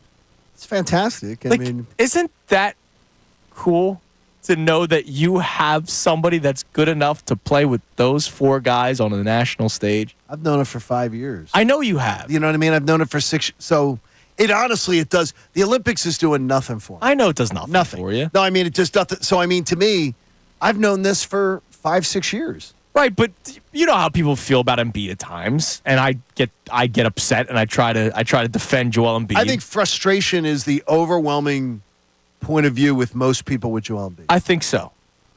And I raise my hand. That's where I'm at, too. But I want to, sometimes I like to just sit back and go, man, he's on our team. That guy. And if the Sixers don't get out of a second round or don't win anything, that's not going to do anything for me. When I look back, I'm going to go, man, that was great having Joel Embiid here. It was great. And I still will. Remember when he played in the Olympics? I still should do something. I still will look It back. doesn't, though. Dude, John, he's one of the. people are already doing the all-time Sixers lineups, right? He's in the starting five if you don't put Wilt Chamberlain in there because of why era discussion. You know why I think strongly about Allen Iverson. It's because I have moments to go, okay, cataclysmic, climb on my back and I'll carry you to victories kind of guy. Those memories aren't there with Joel Embiid. Yeah, but where do the AI ones come from? Are they all 1 year? No, they aren't all 1 year, but no, the playoff ones are. Absolutely. So? But is that they were still there was a swagger about the Sixers. The Sixers have no swagger. No, listen, I understand your argument. With Allen Iverson, the Sixers always sort of had a swagger going John, into the people put Barkley in their all-time starting five. Barkley didn't win squat. No, but he could be in your all-time starting five. It just tells you that in we're talking 41 years. Okay. There's nothing to hang your hat on. Joel Embiid alone. I understand. Joel Embiid alone. He's going down as one of the greatest Sixers of all time. And if it makes me a bad person, so be it. His personal accomplishments, his resume lines of personal accomplishments don't mean anything to me. It does nothing for me. Him winning an MVP does nothing for me. If the Phillies, God forbid, never win a World Series with Bryce Harper, you're going to look back at the Bryce Harper era as because I'm seeing they didn't win anything. No, because they're not now that. Do you think you're comparing the Sixers to the Phillies? The Phillies are knocking on the door of championships. The Sixers are not. Sure, it and doesn't they never matter have under Joel Embiid. It doesn't matter if they don't get one. No, but it does matter. It absolutely matters. It matters. Allen Iverson, people in this town talk about Allen Iverson and that Sixers team being in the finals. He's my hero. As if they won something. And you know what?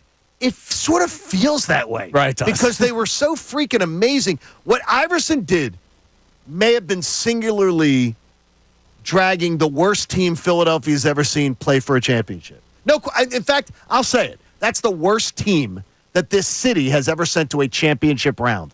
And Allen Iverson did that. Yeah. And Larry Brown did that. Yeah, and but Allen Iverson did that.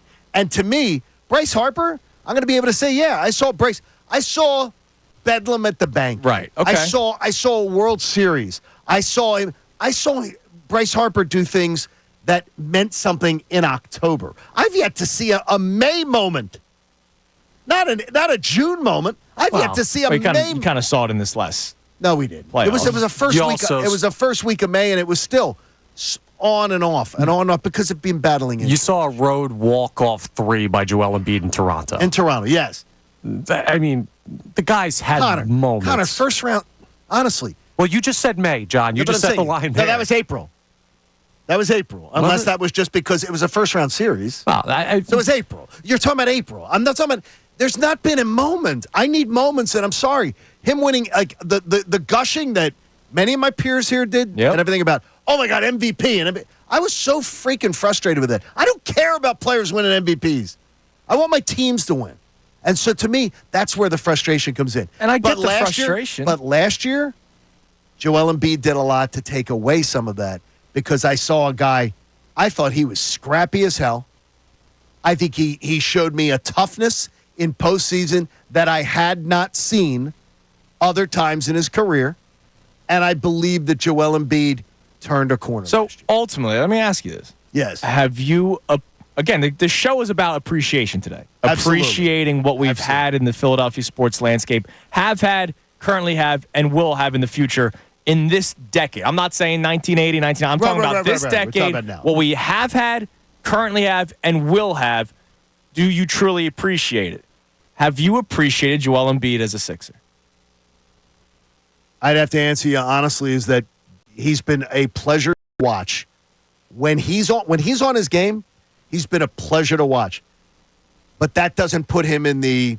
If we were just to bounce around, that doesn't put him in the conversation with like a Harper? Absolutely not. Not even in the same phone book as a Bryce Harper. I think that's crazy. And I agree. I think that's crazy. And I know Bryce Harper. I root for laundry. Look, I get it. I know Bryce Harper's done in the playoffs. Joel Embiid has done this for. If he doesn't get hurt last year, he's winning back-to-back MVPs, and he's a finalist, top 2 MVP in 4 straight years. MVP doesn't mean anything. A personal accomplishment means nothing. I don't care about awards. I know you want championships. I want championships, but I'm watching greatness every single night when he's on the court. You know what? I appreciate that. If Joel Embiid had been to an NBA Finals by now, or he'd even been to a conference finals by now, and he balled out and lost, I'd feel completely different than I feel. Yeah, you can take Allen Iverson. Joel Embiid is the most talented basketball player I've ever seen put on a Sixers Okay. jersey. Absolutely. That's great. And I- it's done nothing for us. Oh, that's just not true, John.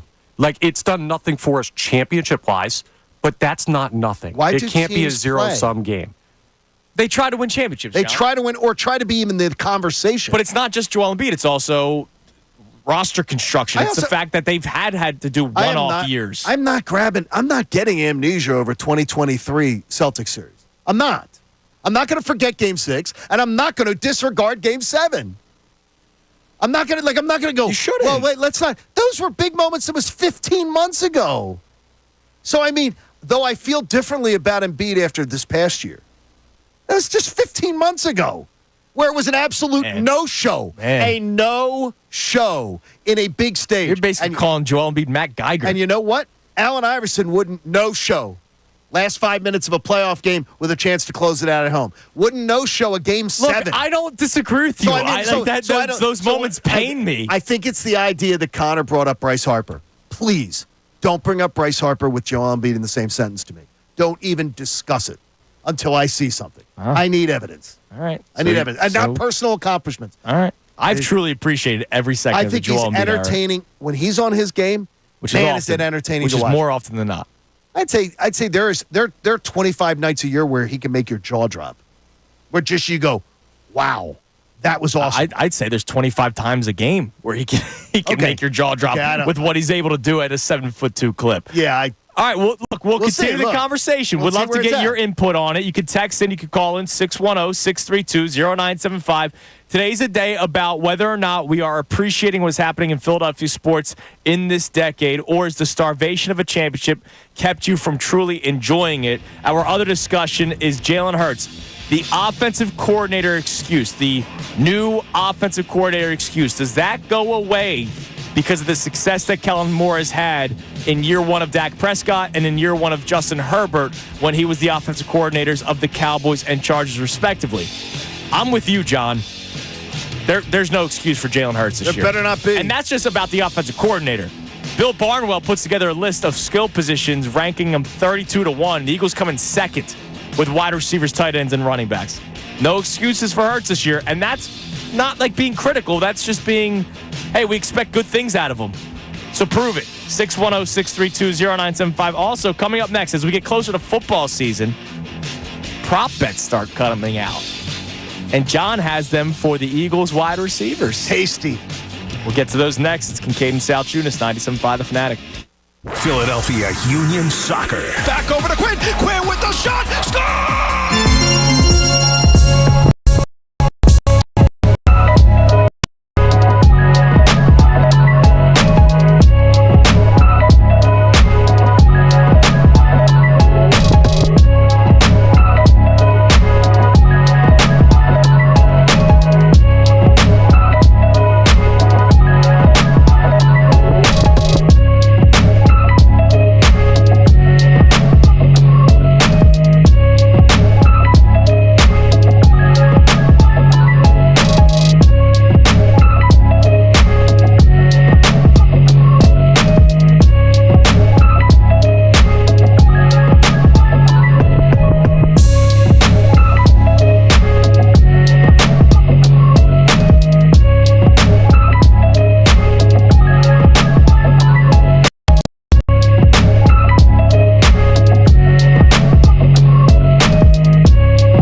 7 on Kincade and Salciunas, 97.5 The Fanatic. It's a plane. It's a plane.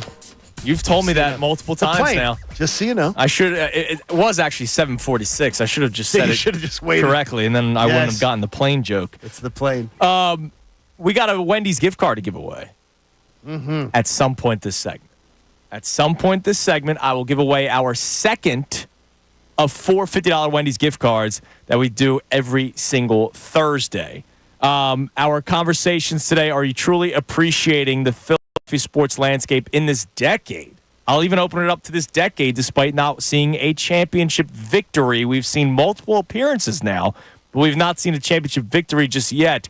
Are you truly appreciating what's going on in Philadelphia sports right now? You can text and call in 610-632-0975. What do we have on the text line today, Connor? I know we got a lot of stuff coming in on multiple topics. Our other discussions about Jalen Hurts and whether or not you're doing the built-in excuse with the new offensive coordinator. Absolutely. We have a bunch of people who want to say good things about Philly sports right now. Dustin from Sicklerville checks in, says, I'm so appreciative with the Philly teams. I've never been more excited to get home from a long day of work to watch a Phillies game, to see who could go off, because it's never just one person. I've never been more excited to see what the Eagles and Sixers do in the upcoming season. I've never been more appreciative and can't wait to see what happens next. That's awesome. I mean, that's like that makes me smile, that text right there. Who was that from? Dustin and Sicklerville. Dustin, you made me I smile. love that. That sounds, it really is. We're living in a good time. Yeah. We're living in a really good time. Like right now, if you were to complain about something, you're either looking for something to complain about or you have like a slight concern. There's no major concerns right now. No. There's no major concerns, because the only team you could point to with major concerns is the Flyers. And it's only if you're being foolish and you disregard every single thing that they've told you they're doing. Which is a rebuild. And they literally have stockpiled so many draft picks for next year's deep draft. It's ridiculous. Right. And they have money coming off the books next year, too. It's unbelievable. And you got a generational talent coming in. Just as long as you know the expectations, there's no reason not to be sky high. And look, go ahead. I think there can be concerns about the Sixers, but where they lie is down the road. So I was just about to That's say. not bad. That's not I was bad. also just about to say, right before you talked about it, hand to God. I said, there's nothing I'm losing sleep over. Exactly. Like, there's things that I could look. Embiid could get hurt at some point, right? He could. Well, no. Could? He will. He will. Right? He's He will. going to get hurt. There's things with the Phillies. Jose Alvarado has not looked good. No. But he hasn't. But I think Bob brought that up with us the other day, right? When we were talking about the issues. Maybe I was out at that I think point. Bob brought it up as one that, Alvarado thing. He goes, but it's not a major. But am I losing sleep it's not over a it? major No, thing, because but Jeff Hoffman goes out there and pitches an incredible ninth yesterday. Like, that was awesome. there's nothing I'm losing sleep over. Do I have my eyes on the Jalen Hurts, Nick Sirianni thing? Absolutely, I do.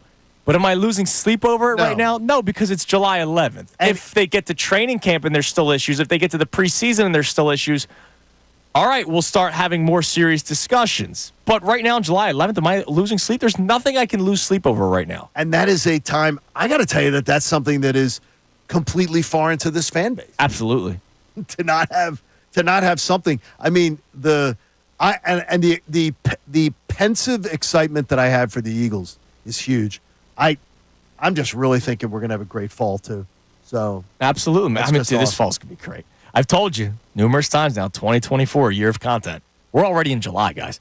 yeah, And it hasn't slowed down. Right, It has exactly. not slowed down. Well, we thank the Sixers a lot No, for that. seriously, and the Phillies' success. Phillies' Because success. let's face it, you know the old adage, sports talk radio during the summer. My God, No, there this have has been years where this it's like, has been really good. all right, what are we doing today? It has not been hard to come up with topics. Don't tell me you worked with hosts that did Mount Rushmore shows. What else do we have on the text line there, Connor? Okay, sorry. Next one here, also on the great time in Philadelphia sports. Jay from Westchester checks in and says, for Connor and Chunas, really, for our generation, I feel like we need to bathe and soak in these moments that we're living. Looking back at like John's generation, they won a championship and had to live through some horrible seasons after that across all four sports. I feel like we need to enjoy all this success because we truly don't know what's on the other side. Jay's a wise man. And you know what? We don't know what's on the other side. 2 reasons. Why is that? A, we don't know how bad it could be once this time is over, right? We don't know how good it could be. They could win a championship. Oh, I fully expect. And last year, it was funny. I did one of these like cancer podcasts. Mm-hmm. And I said, one of the things, he goes, well, what's one of the things that got you through? I said, I'm going to broadcast from a parade. That's awesome. I said, I was saying to myself, I know that coming home and being back, I will broadcast from a parade. And it's going to happen. I think it's going. And I think it's going to happen by this time next year. It will have already happened. And that's the thing. Like, so I don't think Jay meant necessarily the positive side, but you can't, like, the other side could also be great. Yes. And two, I do look at things. It's a gentleman here going, John, he goes, I never thought you'd be the guy championship or bust with a guy like Embiid. I'm not. I made the case. I don't hold it against Allen Iverson that he didn't win a championship, but I have playoff memories, huge postseason moments. What, the step over? Yeah, of course. know, Shaq and Kobe and all that kind of stuff. I mean, there's so many things to look at that I go, those are memories that are burned into my head. The 2022 Phillies, I will look at always much more fondly than the 2023. Absolutely. I have something on the Embiid thing for you, okay. too. I think we're too close to it. Tell me why. I think in 5 to 10 years, it's going to be a much different perspective about the memories Joel Embiid leaves you with, even if he doesn't get any closer. Well, if he doesn't get any closer, I'm going to tell you, and you sort of know my stubbornness, it'll never change for me. I do, but Allen Iverson's 2001. Like, that step over, great. Outside of that, what are the playoff moments? No, again, but I say to you, I mean, he took the series worst against the Pacers and the Raptors. And I'm not saying they don't exist. He took the worst team Philadelphia's ever seen play for a championship. But I'm saying that over the course of 20-some years, those become more nostalgic. You always remember things differently than how you experience them in real time. Like I've told you before, it's too old a reference, but 93 Phillies. I still remember being in Kelly's on Villanova's, like down from Villanova. Mm-hmm. Mitch Williams throws the pitch. Joe Carter takes the swing, and you immediately knew what the hell was going on. I turned away from the TV, walked out of the bar, went to my car, and I have never seen the home run. Like, there's pain in that. But that 93 Phillies season was a great memory and a very exciting ride. It also came out of nowhere. The Sixers have not given me a ride like that. All right. Not even close. Coming up next, we have today's headlines with Connor Thomas at 8:05. Andrew DiCecco will join us at 8:10. The DiCecco. The DiCecco on a Thursday. But before both of them, wide receiver props for A.J. Brown and Devontae Smith. John will give them to us. We don't know what they are. Connor and I haven't seen them. I kept them from you. So we will see those coming up next. And how about call number 3 right now to the contest line, 215-263-0975. Call number 3 wins the second $50 Wendy's gift card for a whole new way to nug. Try Wendy's new saucy nugs today. Open until midnight or later at participating U.S. Wendy's. Hours may vary by location. Fanatic Sports Update.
morning.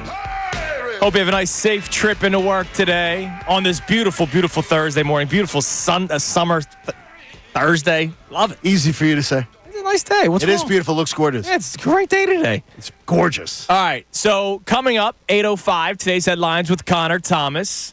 Coming up at 8:10, some Birds talk with Andrew DiCecco of Inside the Birds and 97.5 The Fanatic. Our DiCecco. I love it.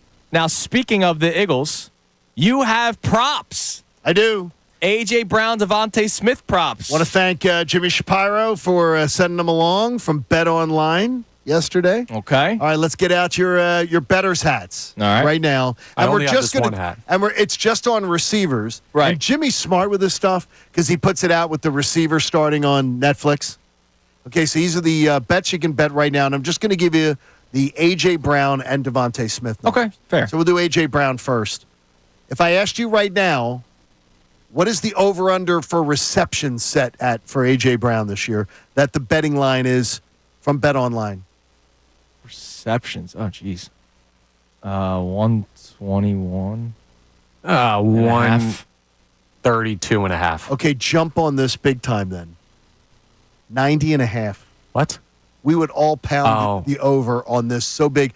I think they're thinking Saquon in a passing game, that in a passing game of Kellen Moore, the tight end gets a lot more targets. The running backs get a lot more All right, targets. there's 17 games. Yes. 90 and a half. And they may think that he doesn't play in some, because of the fact that the Eagles are so good at the end of the year. Maybe they don't play in that last Giant game.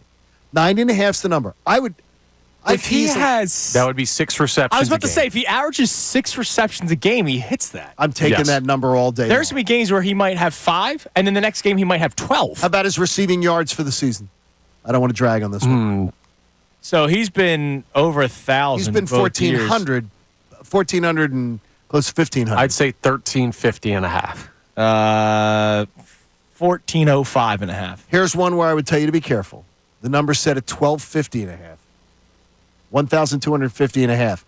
I think with Saquon Barkley and Dallas Goedert, I would worry about the yardage. I think will go down. Receptions you think will still be good. Yards receptions, goes down. right, exactly. Okay. And the regular season touchdowns, receiving touchdowns. 8.5.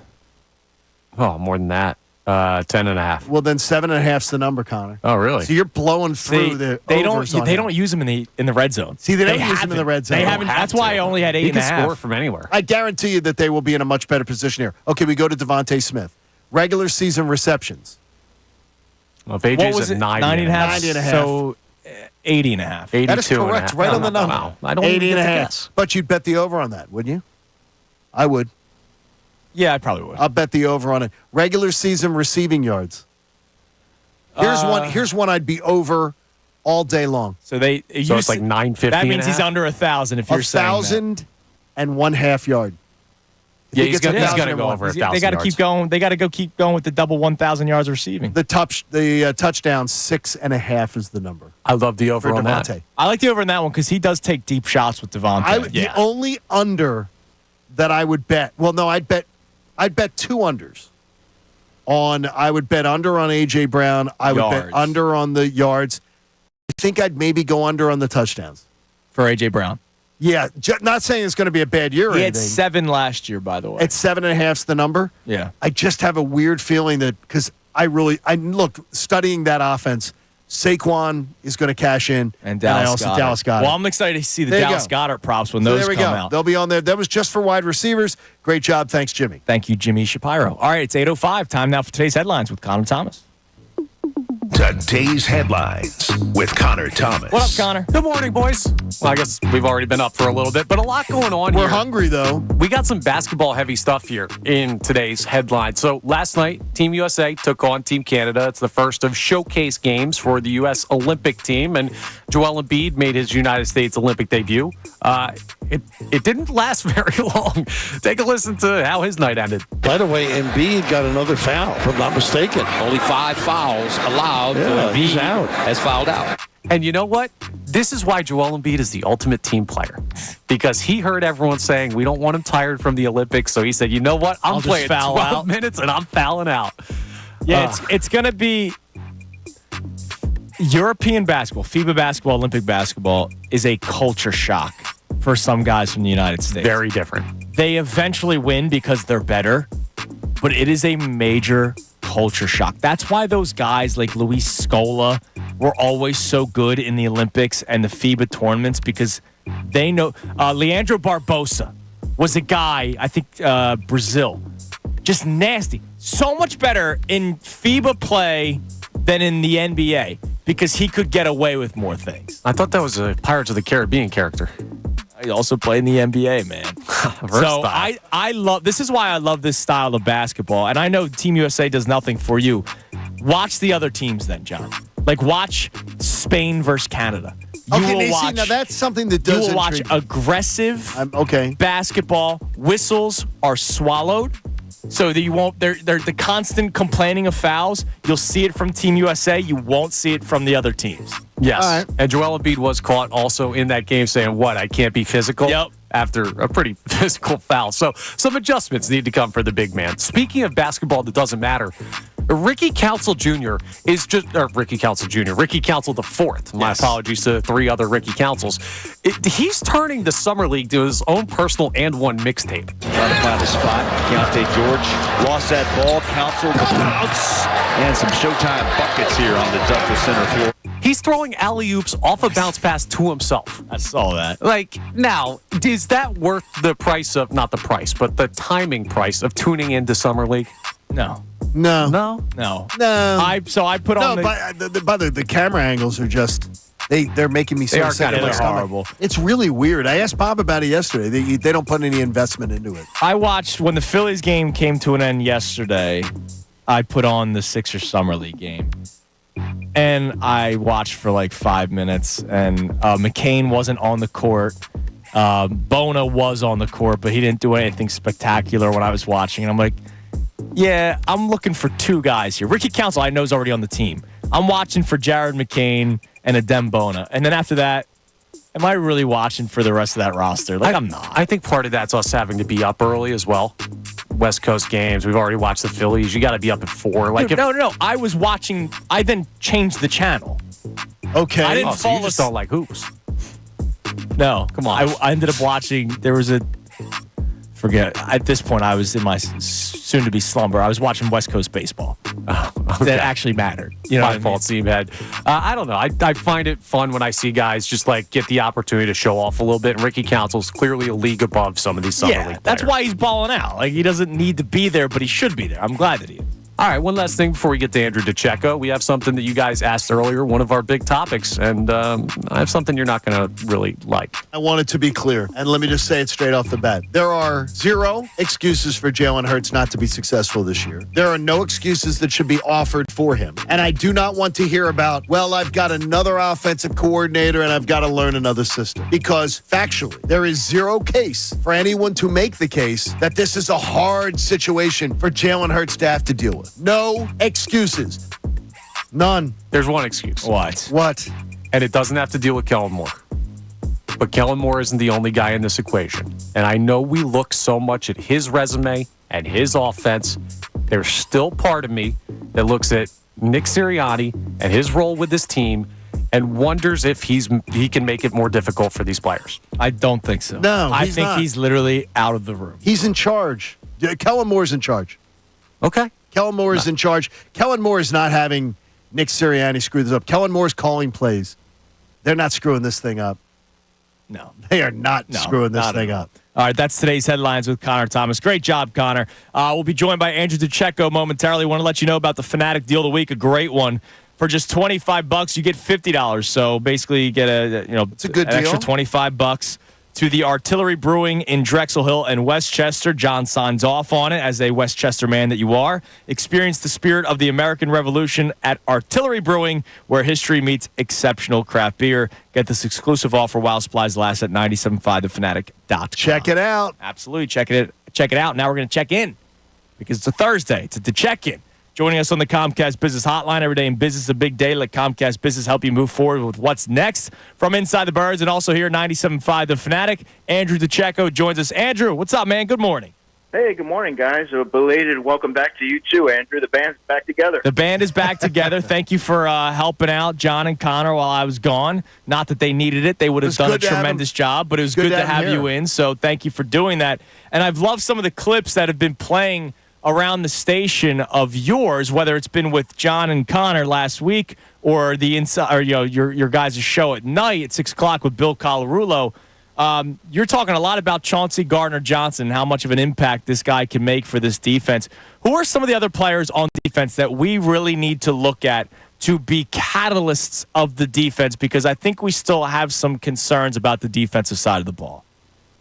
So there's two. I would say starting with Bryce Huff. The Eagles are paying him to be a premier pass rusher. They also believe that they're getting an ascending pass rusher. He had 10 sacks last season with the New York Jets, which was a career high for him. But prior to that, guys, with 3 seasons, he only combined for 7.5 sacks. So there's a big question mark there. But obviously he's filling the shoes of Hassan Reddick, who played over 800 snaps the last 2 seasons with the Eagles. So, yeah, it is a bit of a projection, but they're banking on him to be a premier pass rusher. So I think you need him to take a big step forward because there are some question marks behind him. And then I look at the linebacker position with Devin White. Devin White is a player who, let's not forget, he was benched towards the end of last season with the Tampa Bay Buccaneers, and he's looking at this as a reclamation or a chance to revive his career under Vic Fangio. And I think that if he's able to be disciplined and play within the structure of his defense, his athleticism is apparent. It's nothing like anyone's ever seen here at that position in recent years for the Eagles. And I think that it best exemplifies his ability to, when he was tracking Saquon Barkley out of the backfield, running with him down the sideline on a wheel route. If he's able to put it all together, guys, they're going to have something. I would tell you that, Andrew, I made a case this morning of studying. Geek Boy was watching all of his stuff on Kellen Moore. And Kellen Moore has had no problem with Dak Prescott or when he got to Los Angeles. I went to say San Diego. Los Angeles with Justin Herbert.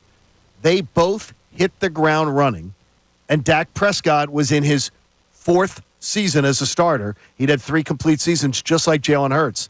When I hear people talk about there's going to be a transition period to this new offense, I'm not going to accept it, and I'm not going to hear it because I have empirical proof that tells me he's never had this problem before working with 2 other quarterbacks that we consider better, that Jalen Hurts is better than. Well, John, you and I had this discussion last week, and we're on opposite sides of the fence here. But I would also say that every player is wired differently, and it also takes a lot more than just the quarterback to have everything firing on all cylinders, right? All 11 need to be working in concert for this thing to work, and that's just going to take some time. It's not going to be instantaneous, especially when you're seeing I don't want to say an overhaul, but you're seeing a lot of different changes here, a lot of wholesale changes that are going to lend itself to you're going to have to be patient. There are going to be some wrinkles early in the season that everyone's going to have to probably prepare for. I mean, playing in Brazil against the Green Bay Packers and trying to unveil a new offense, there's going to be some hiccups. Okay. But go ahead. What did the Eagles not have that Dallas had when Dak took over? What did the Chargers not have when last year in his first 3 games Herbert was able to come out running? What do we not have here? Possibly that those teams did. I think that the Eagles are equipped to really hit the ground running, but you're adding a new running back in Saquon Barkley. You have an offensive line that's going to have a new center and a new right guard. Just that communication process alone is something that you have to allow time for. And I think you have to take everything into equation. You have to look at the entire offense for the Chargers and the Cowboys, which you were talking about. And I think if you look at that, there's a lot more continuity than maybe you're seeing for the Eagles. And look, like I said, every player is wired differently, so that has to be all taken into account when you're looking at it in a vacuum. I will say this, though, Andrew. You said they have a new running back in Saquon Barkley. I mean, yeah. That's another reason why I don't give many excuses to this Eagles offense. And he's a veteran with incredible talents, multidimensional.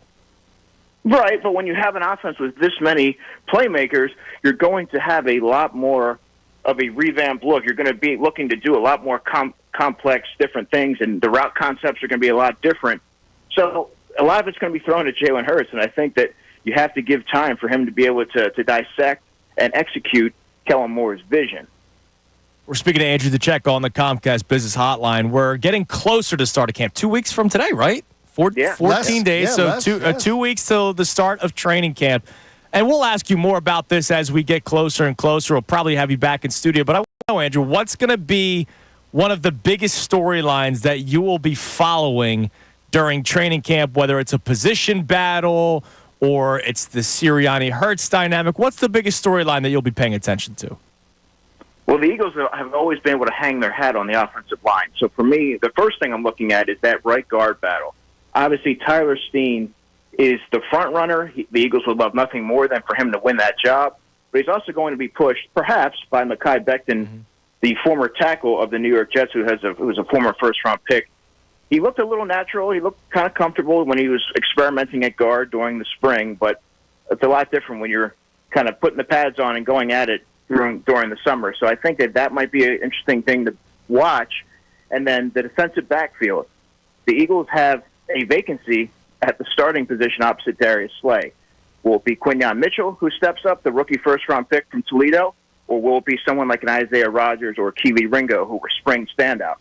And then at linebacker, you saw Zach Bond take the majority of the first-team reps during the spring.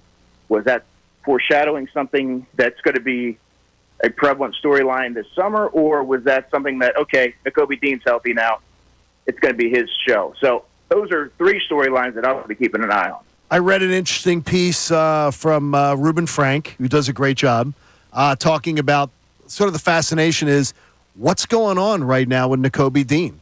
What's the story? Well, and Bill and I have had a lot of discussion about this. I think folks are too quick to write him off as a 23-year-old player. He was healthy his first season. He obviously had injuries to both of his feet last year, which obviously one healthy season, one not healthy season. But this is a clean slate for Vic Fangio. He doesn't know any of these players, so they're going to have to earn their spot. They're not going to show deference to Nakobe Dean. He didn't draft him, so he's going to have to earn it. But I think, obviously he saw second-team reps primarily during the spring, but he was working his way back from surgery. I think he's going to, when the dust settles, he's going to be the starting linebacker opposite Devin White. But he's going to have to earn it and prove that he can stay healthy. He's at a crossroads of his career at just 23 years old. For the show, Andrew, we talk about the offense so much and how we don't want to be patient, but you're trying to maybe just sort of give a message that we should be patient. Should we be patient with the defense? You just mentioned it. Vic Fangio, new defensive coordinator. There are new pieces defensively. There are guys that are still trying to either revive their career like a Devin White or show that they belong in the NFL like a Nakobe Dean. Should we be patient defensively? To a lesser degree, because you're getting a veteran coach who's done this for 40 years. So his vision, you know what you're getting with Vic Fangio. They're also banking on the pass rush not being able to miss a beat with Hassan Reddick moving on. And they're also banking on Jalen Carter taking a big step forward. You have Jordan Davis. So they've had these significant investments on the defense. So I think there's less, and when you have a coordinator like Vic Fangio, there's less of a, you have to exercise some patience, guys, but I think less so than you would offensively because of the veteran presence and some of the veteran guys you have there in Darius Slay and players that have been here. Okay, this is the first time that we are going to have fight in the family. That's amazing to me, man. And I got to tell you, you and I we're feuding right now. I'm hoping the defense is a middle of the pack defense. Yes. I'm expecting. Yeah, but here's the thing. I'm expecting the offense to be like top five. I'm telling you right now. I don't want to hear any patience out of your mouth. And September, there are going to be fireworks on this show. That's all I'm going to tell you. You're going to hear it, John. I'm consistent. I know you are. And Andrew, I just disagree with you. This is the first thing I think of your analysis I've ever disagreed with. How about that? And I do right now. Andrew, you're the man. Thanks, we appreciate it as always. We'll talk to you again down the road. Thank you, buddy. Sounds good, guys. There is Andrew DiCecco from Inside the Birds. I refuse to accept it. Let's discuss that more coming up next because he's preaching patience with the offense but not the defense. All right. I might have a reason why he's preaching that, and it's not just the reasons that he gave. I can't wait to hear it, and I don't want to hear it. Just save it. I'll save it. Because I got to tell you. I don't agree with them. I don't agree with it either. I've never disagreed with DiCecco more. I'll play the part of Andrew DiCecco. We'll because react I'm more to Andrew DiCecco coming up next. Unbelievable. It's Kincade Salciunas, 97.5 The Fanatic.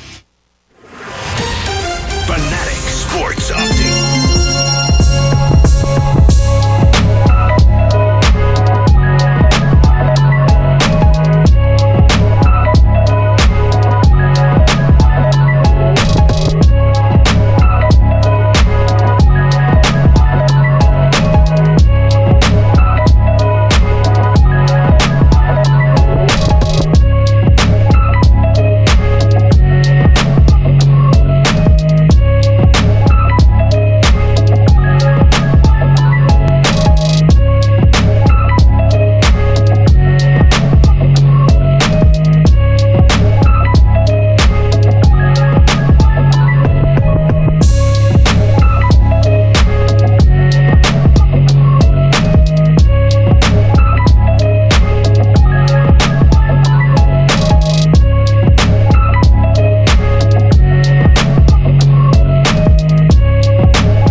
line on Kincade and Salciunas, 97.5. The Fanatic. Hope you're having a nice drive into work today. Safe one, too. Safe one, always. Right. A lot of traffic apparently on the Vine Street Expressway. Connor, did you know what happened? Because Bob Cooney saw it. There was a jackknifed tractor trailer. Oh, jeez. That's what closed it down this morning. So after you, before him? Well, No, I went take the 76. expressway. I went straight up okay. 76 the whole time. So hopefully the driver and everybody else involved are okay. It was cleared up and it's now finally open. So if you're moving slowly, there's your traffic and transit on the nines here on That's very on good. Great work by you. The Fanatic. All right, so we're gonna get to more texts coming up in a Wow. second. I'm still I got to tell you, I've never been disappointed in Andrew DiCecco ever. So I'm trying to figure this out. So Andrew DiCecco, who does a tremendous job covering the Eagles for Inside the Birds, does great work here at 97.5 The Fanatic, and we talk to him every single Thursday at 8:10. So he's preaching patience with the offense, an offense that has Jalen Hurts at quarterback, Lane Johnson and Jordan Mailata as your tackles, Landon Dickerson, who just got paid big time as your left guard. Yes, there's a competition at right guard, and Cam Jurgens is replacing a first ballot Hall of Famer in Jason Kelce. So I understand the question marks on the offensive line, but you still have 3 out of the 5 are pretty freaking good. Jalen Hurts is the quarterback. Saquon Barkley is the running back. A.J. Brown, Devontae Smith as your wide receivers. Dallas Goedert is your tight end. Now, I understand with the new offensive coordinator, play calling's different, terminology is different, signals are different.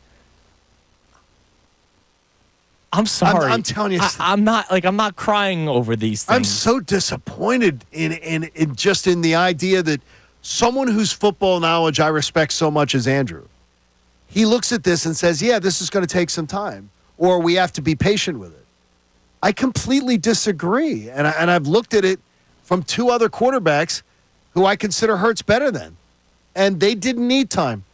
And I don't think there's teams were as loaded on the offensive side of the ball like the Eagles are. No, absolutely. So, not. I mean, to me, I will refuse, and I will not accept, well, let's be patient. Let's understand Jalen's got a learning curve. If Jalen fails early on in the season, it's because Jalen isn't comprehending or Jalen isn't executing what 2 other quarterbacks have already shown they were able to pick up and run with in the first month of the year. If this is year 1 of Kellen Moore and they just traded for A.J. Brown and they just drafted Devontae Smith, different. fine. But, yes. this is year 3 with A.J. Brown, year 4 with Devontae Smith. Jalen Hurts has been throwing to both those guys. I know that Saquon Barkley is a new running back, but he had a new running back in DeAndre Swift last year, and Saquon Barkley is leaps and bounds better than DeAndre Swift. I mean, I don't understand it, but in the same breath, Andrew is saying that we don't need to be patient or shouldn't be patient with a defense that is coming off a year where they were 30th in the NFL. Well, maybe he sees the floor of the offense being here. Yes. And the floor of the Eagles defense being, this is great for radio, as I'm holding up my hands for people to see. Oh, we got a YouTube YouTubers audience. Can see it. So when I go, the floor is different. Is you believe, Connor, that's where he's That at. was That's my exactly guess. what it when is. I was saying going into the break, I might have an idea why. So you think that's what it is? It's because if the defense finishes 20th, all right, they finished 20th. If the offense starts off and they're middle of the pack, you still expect them at some point to be a top 10, top 5 offense. But the only thing is there should be, we've already seen it. And again, I've made the case before and I've shown you the numbers. With Dak Prescott, 4th year as a starter, he steps in and immediately has success with Kellen Moore. It didn't take a month, didn't take 2 months, immediate. Right. His 4th full season as a starter, up over 1,000 yards from his previous best season in passing, up 8 in touchdowns from 22 to 30, up 45 more first downs passing, averaged 306 yards a game, the number 1 offense in total yards. I don't need to. And the second year, he played 5 games before his season-ending injury, and he was just under 2,000 yards. Yeah. He was averaging close to 400 a game. I don't need to hear that Jalen Hurts needs time, any excuses. And Jalen's the one who put it out with the, well, everything's new, I got to learn, another new offensive coordinator. I don't want to hear it. I don't. Well, you have to understand, too, what Andrew DiCecco's saying. He at no point in that interview said they're not capable of starting off hot, not capable of starting off at the level you guys want to see. They're very capable of doing it. He's trying to save us from ourselves. And I think it's a smart analytical approach looking at reality. Sometimes teams, regardless of talent level, take a little bit to get going when things change. And it's not something that's going to make us happy. It's not going to be easy, but there is a dose of reality of if this doesn't start off at the high level we expect. We're talking about, John, you said it, better numbers than 2022 for Jalen Hurts. And I believe 100%. Like not 99. I believe 100% he's going to improve on everything. Right, and you understand. Except rushing touchdowns, which I think will go down significantly. But you understand how high of a bar that is and how high of a bar we're setting for this offense. And realistically, when you set a career-high bar for a player, I think you have to go in with the understanding that it could start off a little bit slower than that. Now, here's the thing. I know he's trying to save us from ourselves, and that's not just us three doing the show. Right. It's also Eagles fans. Fan base expectations. Things didn't start off smoothly last year. They were 4-0. If things don't start off smoothly this year and they're 2-2, which they shouldn't lose a lot, the majority of these games or half of these games, like the Packers game I chalk up as a loss, but I have them win the next three. If they go 2-2 in a stretch that includes the Falcons, Saints, and Buccaneers, and things aren't looking smoothly, it's not just that there's a problem. People won't be patient. Right, but I think Andrew would agree with that. Andrew DiCecco would say. Like if they're 2-2 and it's the stretch that has the Rams and the Ravens and the Bengals and the Cowboys. We would totally understand it. But if they're 2-2 after facing the Packers, Falcons, Saints, Bucks, and it doesn't look great, and that gauntlet, the mini gauntlet that they have, is still approaching, we're not going to be okay in Philadelphia. And more importantly here, too, what am I asking Jalen Hurts to get over? His best season ever. I expect him to be better than a 66.5% completion percentage. Quarterbacks do that all the time in the NFL. I expect him to be better than 37.01 in passing yards. I expect that to be better. By the way, 38.58 is his highest. I expect him to blow that out of the water.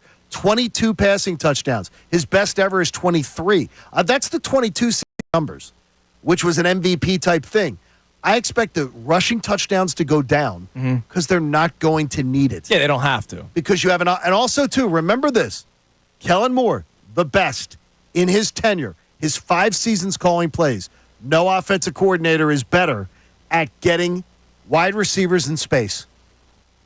He has all, with Goedert, with A.J. Brown, with Devontae Smith, hitting them in stride, getting them in space, wide open receivers, yards after catch. There's no excuses. There are none for Jalen Hurts. I agree with you. All right, what do we have on the text line today, Connor, based off of all of our discussion points? We have a lot of people still checking in on the positivity that we should be having about Philadelphia sports right now. Blaine from Kentucky checks in and says, Philadelphia sports right now is truly amazing to follow and be a fan of. Think about this. We can realistically expect a championship in 2 sports before 2025 and wouldn't be that surprised with championships in 3 different sports. On top of that, I really believe the Phillies and Eagles have a chance for more than one in the next 6 years. I can't disagree with anything he said. No, I mean, I don't know about before 20. Well, before I think he means before the end of 2025. Okay, yeah, that's very believable because the Eagles will have 1 shot at it. The Phillies will have 2 shots at it. The Sixers will have a shot at it. I absolutely believe that's a... Also, I'm going to call my shot here on this one. Okay. This is a CT guarantee. Wow. CT guarantee. In the next 3 Philadelphia, because we had those 3 straight Philadelphia sports championships. The 100 days. In the next 3 championship appearances, championship round, championship game, whatever it may be, you're not losing all 3. I can guarantee you that. How many are you winning? I don't know, but at least one. To make the guarantee. It's giving you at least one victory. I'll take that. You're saying at least one. They go at least 1 and 2. But I would tell you if they get to 3 championship appearances with the teams we have built right now, and they go 1 and 2, that might be a disappointment. Well, that's the thing. This Connor Thomas guarantee doesn't have to be in the next 3 years. It could be in the next 50 years. Well, then that's terrible. That's really terrible. Well, we're still doing the show 50 years from now. That's sort of a soft CT guarantee. It is. It's if very we're going to soft. give it a tag, If we're going to give it a tag like that, Yeah, it's got to be. it's got to be more bold. gotta and be beautiful. stronger, man. It's got to Listen, be man. bold and beautiful. I'm the guy that when I go on my betting app, I look at the spread of like minus 28.5 for a football game, and I bet that minus 10,000. That's fine. I'll take the extra 25 cents in my pocket. All right, we'll take it. All right, so I'm jealous of everybody who might be eating some Wendy's right now. Boy, Wendy's is great. Philly Sports But Payne has checked in. Uh-oh, is he eating Wendy's? He said you got me hooked on the burrito. He sent the photo from the drive-through line, so I love that. Let's try to hook somebody up with a $50 Wendy's gift card. Connor, give me a number. Square root of 4. 2. There you go. Call number 2 to the contest line, 215-263-0975. Bet you didn't think I'd pull that one in. I was checking to see how awake you are this morning. Which team is better connected with the city and the Phillies fan base? The current 22, 23, 24 or 07 to 11? As far as connecting with the fans on a personal level. Probably this one on a personal level. I mean, Matt Blaine says, that's a terrible take. I think it's tough to say in the moment compared to remembering. This team is so much more relatable.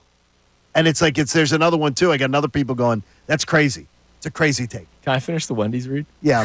Call number 2 to the contest line, 215-263-0975. That was second best, yes. We'll win our third $50 Wendy's gift card for a whole new way to nug. Try Wendy's new saucy nugs today. Open until midnight or later at participating U.S. Wendy's. Hours may vary by location. But I will say this to that point. It was more lunch pail, the 07-18. Oh, absolutely. It was because it wasn't mercenaries. It was Cole Hamels, Brett Myers, Chooch. Jamie Moyer, Chooch, your bullpen of Scott Air, Right. J.C. Romero. Absolutely, It much was more more lunch pail. So I think maybe people related more to that team in terms of like the blue collar underdog thing. That team didn't go out of its way to connect on the personal level with the fan base. I mean, like some this guys one. do. Like Pat Pearl connected with a lot of people. Well, that's unbelievable. That is unbelievable. There was some connection. I mean, this city loved Chase. Yeah, This city it did. loved Jimmy. This city loved Ryan Howard. But did they did love Jimmy- nobody loved the personality of Chase Utley. Let's be honest. And people were all over Jimmy Rollins all the time in this city.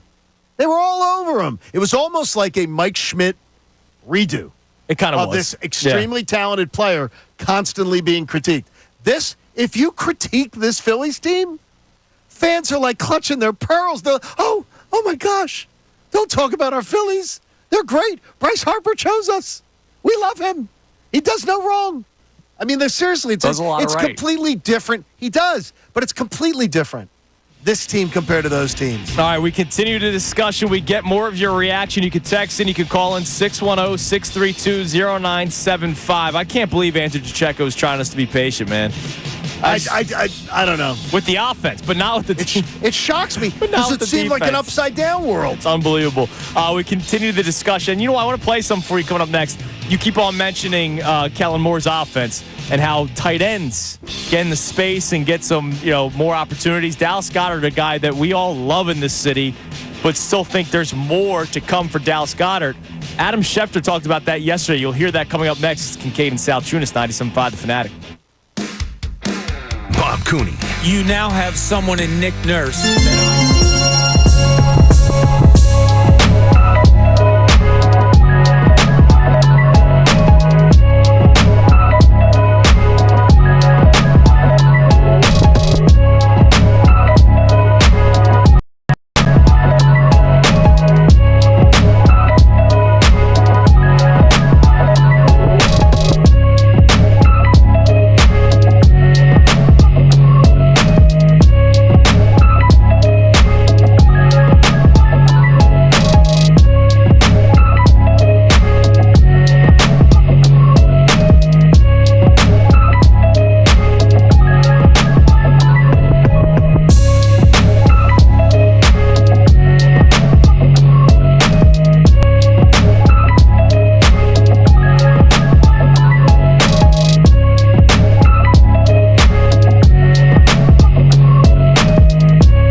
Kincade Salciunas on this Thursday morning, 97.5 The Fanatic. Hope you're all having a wonderful day. Phillies looking to sweep the Dodgers tonight. Sweep the LA Dodgers. How amazing is that? And Aaron Nole's on the mound today. You still feel good about their chances tonight. Yeah, I think it's good. It's that when you have your fourth best starter on the mound, you sometimes, don't feel as cocky and confident. But with this lineup, I do. I would there'd be nothing better. I think it'd be a great thing to be able to sweep the Dodgers. And they very well could. That would be just great because then you go to L.A. going, win 1 out of 3 and you guarantee you won the season series. So you were saying, let me revisit a conversation that we had before this series started. I asked you whether or not this Dodgers series would mean anything to you come playoff time. I said good or bad, it would mean nothing to me. And it did mean something to me. And you mentioned starts like Zach Wheeler or how they looked against them now that the lineup is more full with Schwarber and Harper. So what has this series done for you so far, John Kincade? I think I look at Hoffman in one of the biggest save situations arguably of his career last night. I look at Strahm. Last night, that at-bat with Shohei Ohtani was absolutely spectacular theater. And that building erupted. It was great. I don't think it was louder when they won than it was when that strikeout. Oh, big at-bat with Ohtani, yeah. And Strahm is a guy, 3 of the last 4 outings, has struggled. Yep. Has, started to leak oil. That's a confidence booster. And to me, I think that for Strahm, for Hoffman, these are mental notes that for individual matchups come later on in the year, they'll feel good about. Yeah. I mean, look, it's the bullpen has been a key piece of the success of this team this year. But you're right. I mean, if they just keep on going out there, and you hope that at some point Jose Alvarado can turn things around. He still got it done. He still got it done. Right, he does. But it's the idea that there's just a little more traffic on the base paths than when he's rocking. Yeah, and by the way, another guy who did not pitch yesterday, but pitched 2 days ago in the win against the Dodgers. Now it was a blowout win. Seranthony Dominguez's ERA is now down below 4, so it's starting to go down a little bit. And really, he got blown out of the water by 2 appearances. Yeah, pretty much. Two terrible appearances that have screwed up with that number all year long. Also, you're gonna get another guy with probably like a sub 2.5 ERA at the trade deadline. Yeah. There's a billion of them out there. So you get one of those, which helps in a great way, and then it says I'm very excited, and I am anxious to see Nola tonight because it'll be good to be able to. Again, when you can win games with your 4th best starter, that tells you how deep you are. It shows you how deep great you are. All right, so yesterday Adam Schefter joined us as he does every single Wednesday. And you've talked a lot about Kellen Moore's offense, and we've been talking a lot about how Jalen Hurts, there's no excuses for him this year, even though Andrew DiCecco's trying to make us. He's already building in an excuse, the be patient excuse. Here's Adam Schefter yesterday talking about Dallas Goedert and how he might have a little bit of a resurgence, even though he's been great, but more out of Dallas Goedert in Kellen Moore's offense. I think Dallas Goedert is a guy that's going to thrive in this offense. We've talked about the fact that in Kellen Moore's offense, I think he likes to throw the football to the running backs and the tight ends, feature them in the passing game. So basically, with Dallas Goedert, here's a guy that I think has potential that has yet to be realized. I think when you go around the Eagles organization and talk to them, they think he's a monster, and they think he's capable of having a huge year. And I think when you have that type of talent and that type of potential, and you put it in a system that likes to feature the tight end, I think Dallas Goedert's going to have a bigger year than he's had in recent years for the Eagles. I think he's going to be one of these guys that really steps up this year. I'd be surprised if he didn't. We've been talking about this for a while. Yes, we have been. That Kellen Moore, tight ends explode under him and running backs in the passing game. Just another option. I can't wait to see this all unfold. So I just Googled top tight ends in the NFL. I hate Pro Football Focus with a burning passion, but it was the first thing that popped up, so I just clicked on it. So do you think they're wrong, or do you just dislike how they present their material? What is it you dislike? There's so much like the Collinsworths? I just don't like the deep analysis that I don't think necessarily always tells the full story. There's no rhyme or reason to the way they evaluate players. And you could watch a guy with your eyes who could have a bad game, and all of a sudden they ranked like 3rd best tight end this week, and it's like, well, I saw him drop 4 passes. So it's a good tool to utilize. It's like analytics. It's a tool. I just don't want to live and die by analytics. I don't live and die by Pro Football Focus. But here are their top 10 tight ends heading into this year. All right. Evan Ingram with the Jags is at number 10. David Njoku with the Browns is at 9. Trey McBride from the Cardinals is at 8. Kyle Pitts at 7 with the Falcons. Dallas Goedert comes in at 6th. Now, can he climb? Who's better than Dallas Goedert? Like, how many? Five guys? 5 guys, and all of them make sense except maybe one. Coming in at number 5 is Sam Laporta, who exploded on the scene last year with the Lions. He's going to be a very tremendous talent. I don't think that goes away anytime soon. TJ Hawkinson's the one guy that I go, all right, he's been really good, but he's had so many injuries in the past, and he's bounced around a little bit. Good football player. Is he going to be take good? Him over Dallas Goedert. Okay, but is he going to be good without Kirk Cousins this year? Well, is anyone on that team? I would take him. I would take Justin him Jefferson, over. I'd take him over Dallas Goedert. Okay. Mark Andrews at 3. I don't think anybody's disagreeing with that. Better not. And then it's Travis Kelce and George Kittle. Kelce at 2, Kittle at 1. That's fair. So Dallas Goedert, I think it's fair 6, to put him at 6. Top 6 tight end. Yes, that's pretty good. I don't think he should be any lower, but can he climb up? He probably can. But he's at 6 for a franchise that has never, I think, at least in the last few years, designed an offense to showcase the tight end almost at any time. Right, but they probably wanted to run away from the Wentz-Ertz Yeah, exactly. It might be part of it. I think that there's going to be I think Dallas Goedert's going to have a huge, huge year. And it's going to be good for him because he wants to get paid. Yeah, oh, yeah, he absolutely wants to get paid. All right, so coming up next, we reset the entire show to start the 9 o'clock hour. We're going to get to more of your texts and your calls. I know the text line's been buzzing. We'll get to more of them. The rest of the show is yours. You can climb in at 610-632-0975. Phillies looking to sweep the Dodgers tonight, so we'll have some more fun Phillies talk.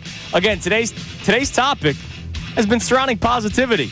Are you appreciating what is happening in Philadelphia sports right now, or has the starvation of a championship kept you from truly enjoying it? Would love to get more response on that. It's Kincade and Salciunas, 9 o'clock hour ahead right here, 97.5 The Fanatic. Fanatic Sports Update.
Thursday morning. I hope you had a nice, safe trip into work today, and I hope your day's a great one. I used to have a principal, my middle school principal, Mr. Kelk, I believe is his name. Mr. Kelk? Yes. Okay. Make it a great day or not, the choice is yours. That's how he ended every announcement in the morning. It's just not true. What do you mean? It's just factually inaccurate. It is inaccurate. If I get hit by a bus today, I could have done everything right. But, man, I'm not going to have a good day. Yeah, and like if a family member, like you lost a loved one, like it's not, it wasn't my choice. I think he's saying the things that are under your control. Ah, got it. He maybe should have had an extended sentence. Now he's probably a high school principal now, so he's probabably expanded. I don't know if he is. He might be. I gotta check, Mr. Kelk. Mr. Kelk. But yeah, that's how he would end. I guarantee you, by the end of this show, we will have tracked down Mr. Kelk. That's how he ended every single. I really like that message though, because I believe. Oh my God! I just found a Twitter account called Mr. Kelk Quotes. Oh my goodness! Are and you it's his kidding me? Face. What are some of the quotes? It hasn't been more? It hasn't been updated. I'm not gonna read these. Somebody made a horrible account. Wait a minute. Come on. You know everybody is now going like me. No, you To can't. Mr. Kelk quotes. Be nice to Mr. Kelk. Yeah, you can't do that. He's still the middle school principal. How about that? Really? Mr. Kelk still there. Make it a great day or not, the choice is yours. Shout out to Mr. Kelk in Clearview Middle School, where I did okay. Really? All right, so here's what we've talked about today. Our main topics. And we'll get back to the texts and calls in a second. You can text and call on 610-632-0975. Answer these questions for us. Are you appreciating what is happening in Philadelphia sports right now? Or has the starvation of a championship kept you from truly enjoying it? And I've been talking about big picture, not just right now, July 11th, 2024. Today, of course, is a great day of jubilation because the Phillies won their 60th game of the season yesterday. Which and it is was absurd, a great one. yeah. You mentioned the Jeff Hoffman save. You've mentioned the Matt Strahm strikeout and how the place went bananas when it happened. I'm talking about so far. We're in 2024. The beginning part of this decade, the current time we're in now, and the future, which is still bright. Are you enjoying and appreciating everything that's going on in Philadelphia sports, or the fact that they have not won any of these teams, right? Nobody has hoisted the trophy. Has that kept you from truly appreciating it? We have all appreciated it. Oh, my gosh. I got to tell you, every night when I watch, I am absolutely thinking this is something that is completely absurd. Such an amazing time to be alive. Yes. Because this team is just crazy. Like, we are in a great time in Philadelphia sports. So I want to know, it's 610-632-0975, are you truly appreciating it, or has the lack of championships kept you from really enjoying it? And then the other conversation's been about Jalen Hurts and whether or not you will have the built-in excuse of the new offensive coordinator. I say no. John says no, and you have numbers to back it up. Yeah, I mean, there's just not. Look at it again, and just earlier on in the show, if you missed it, we talked about the fact that, yes, in first years, Dak Prescott, Justin Herbert, had no problem right off the bat hitting the ground running, putting up huge numbers, working with Kellen Moore. There was no, let's just relax, got to take our time here. There's ridiculous. There's no reason to be that way with Kellen Moore. Kellen Moore has shown in his first year, Dak Prescott, after 3 full years as a starter in football, he got a new coordinator. It's a very similar situation to what Jalen Hurts is facing. His numbers exploded through the roof. Crazily. Yeah. Exploded through the roof. In every offensive category, he obliterated them. And they were the number one offense in the NFL. And last year, 3 games into the year, you had a offense with a guy, Justin Herbert, who was averaging 315 yards a game, and he had passed for 6 touchdowns and no interceptions. The no interceptions was the big thing. They were trying to teach that to Herbert. Right. No interceptions. Don't be so gutsy. They were actually trying to throttle him back. Yes. If you go and read. Highly successful. There's no reason in the world that we should go, well, Jalen Hurts, it's going to take time, or that he's young. Let's dump the young thing. Yeah, our man T. Love yesterday called in and be patient. He's still young. This is year 5? This is year 5 and year 4 as a full-time starter. You are not young anymore. No, you're not. I mean, the NFL, the not-for-long league, like, you're not young anymore. You're a veteran. Patrick Mahomes had won 2 Super Bowls by this time. Right. Now, So look, Patrick Mahomes is the GOAT. Okay. The baby GOAT. Okay. Tom Brady, the GOAT. Okay, but age didn't. The point is, Right. you can't use age. Enough of this age crap. It's been 3. I get rookie, second year. Right. This is year 4. This is year 4. And Yep. you've already signed the big deal. Absolutely. You're the guys expected to deliver. So we'd love to. And again, because it's a show of positivity, we Right. are having these. And by the way, I've already guaranteed it. I think it's happening. Right. The only thing is the only thing would be an injury that will keep him from delivering on all this promise. And I truly believe it. Of course. All right, you can text and call in 610-632-0975, and we'll get to your texts and your calls in a second. But real quick, music, please, Connor. We finally got it. We did? You alerted me to it. What was it? The Tobias Harris goodbye message. Oh, yes, it was. From Tobias Harris's Instagram account. Dramatic reading by Andrew Salciunas. As I prepare to embark on a new chapter in my career, my heart is heavy with a mix of emotions. Throughout my time here, I've given my heart and soul to this team, this city, and the game I love. I agree with that. I agree with that. I mean, he played pretty much every single game. Like, I can't take that away from Tobias Harris. Showed up to work. Just didn't show up in the playoffs. Through it all, That was dirty. there have been faithful and loyal fans. Ones who have stood by through the highs and the lows, the triumphs and the disappointments. Your unwavering support, passionate cheers, and belief in us have been a constant source of strength and inspiration. Even when the negative voices threaten to drown you out, your love for this team and this city shone through. To the supporters who may not have been as loud as the critics, but whose love and dedication have been the foundation upon which this team stands, I want to say thank you. Your loyalty, passion, and unwavering spirit have meant more to me than you'll ever know. As I move on to the next chapter of my career, a part of me will always remain in Philadelphia. The memories we've created, the lessons I've learned, and the bonds I've forged with this city and its people will stay with me forever. This city and its people have left a lasting mark on my heart and career. To the city, the fans, and the team that will always hold a special place in my heart, thank you. And may the future bring you everything you deserve and desire. Tobias Harris. Wow, honestly, only got one thing to say. It's about damn time. No, what I would say is that's the worst.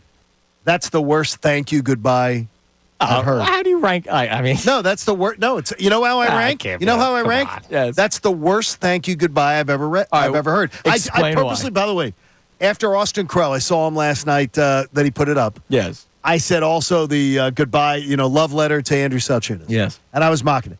I knew I wanted to hear it from your perspective, so I purposely did not go through the gigantic manifesto that was. There were so many little digs and so many little digs. shots. I that caught to the me, digs, That too. is, so you asked, how do I rank them? That is the worst goodbye ever. And Tobias, I got to tell you, and I'm a fan of you personally. That was pitiful as a goodbye because you couldn't help but just take a shot, and you honestly don't have the resume of success here to have that kind of cockiness on the way out the door. Yeah. And I'm just being honest. It was, you know what it was? That was a It was this passive-aggressive year's goodbye. crumble cookie. Because last year's the casuals would trade me for a crumble cookie. This year it's, hey, for those of you who are loyal, goodbye. Yeah. It's like, well, That was a passive-aggressive goodbye that, to me, impresses me so little.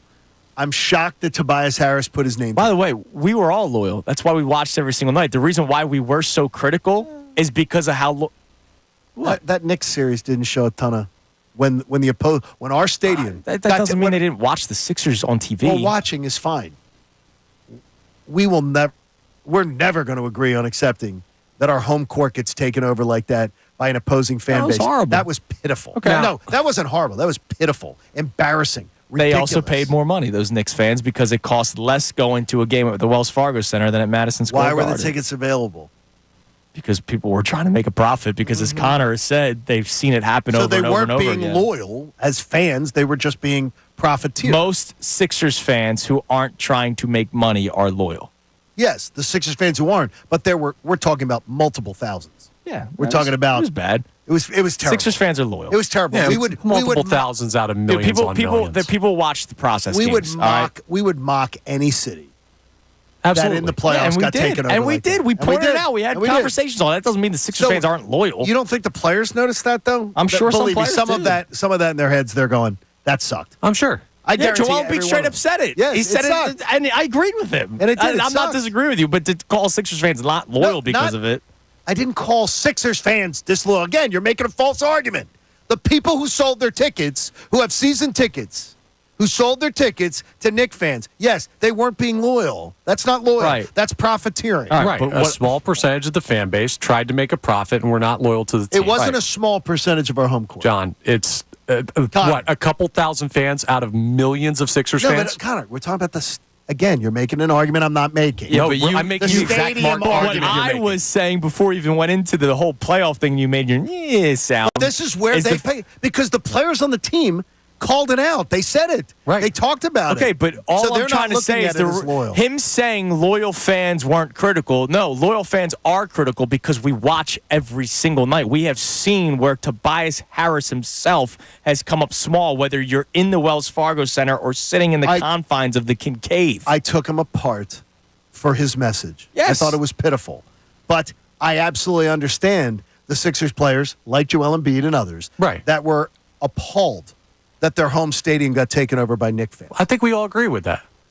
And, well, we should. I honestly think it got passed over rather loosely. We talked about it for 3 straight. No, we did. As far as, like, not being that's really, really bad. Ultimately, with that franchise, that's lower on the totem pole, and they've done a lot this offseason. But in the grand scheme of things that have gone wrong with the Sixers over the past 7-8 years, that's very low. It's a drop in the bucket. Now, can I ask you guys something with the Tobias stuff about the passive aggressiveness?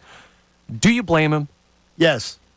He came up small. He came up terribly small. I completely understand. He came up small. Me being critical of him on 97.5 The Fanatic and maybe on Twitter and maybe in my group texts and, maybe all the other times I've said something nasty about Tobias Harris and his inability to perform in the playoffs had nothing to do with him not performing in the playoffs. I am not the reason why he finished with 2 points in Game 6 against the Boston Celtics. Right. I am not the reason why he finished with a freaking goose egg in his final game of his career with the Philadelphia 76ers. I had nothing to do with that. John had nothing to do with it. You had nothing to do with it. Every Sixers fan that's ever tagged him on social media has had nothing to do with it. You're 100% right.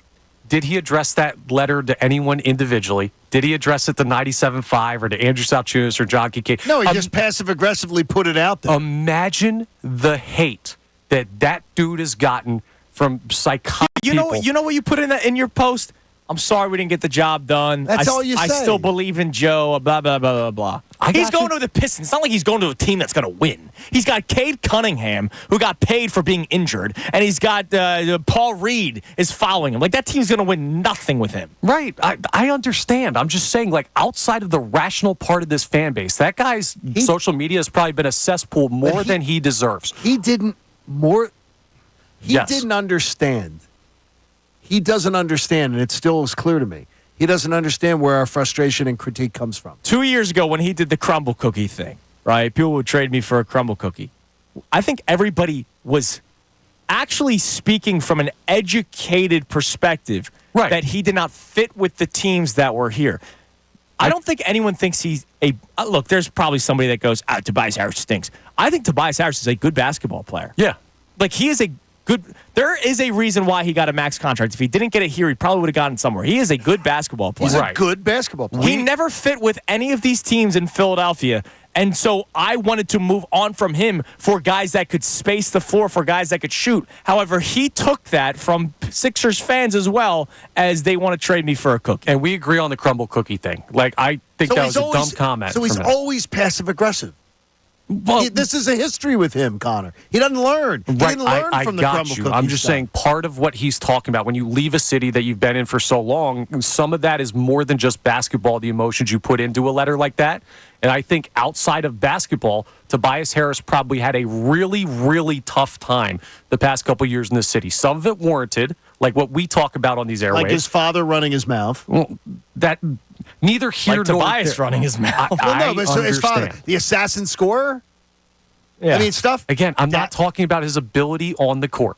I would feel some type of way Even if I underperformed on this show, if I went home every day and people were like, "You're terrible, get out of the city, we hate you," which I'm sure he got, I would feel some type of way if I left for another city. Okay, so then what would you do is you don't go on social media. Then don't pen it. Because let's face it. Then don't pen some fake goodbye letter that you're just going to fill full of little digs to show that you've been so. And Tobias, if I just ask you something too, and again, I respect the hell out of you. Put down social media. Put down the frickin' phone.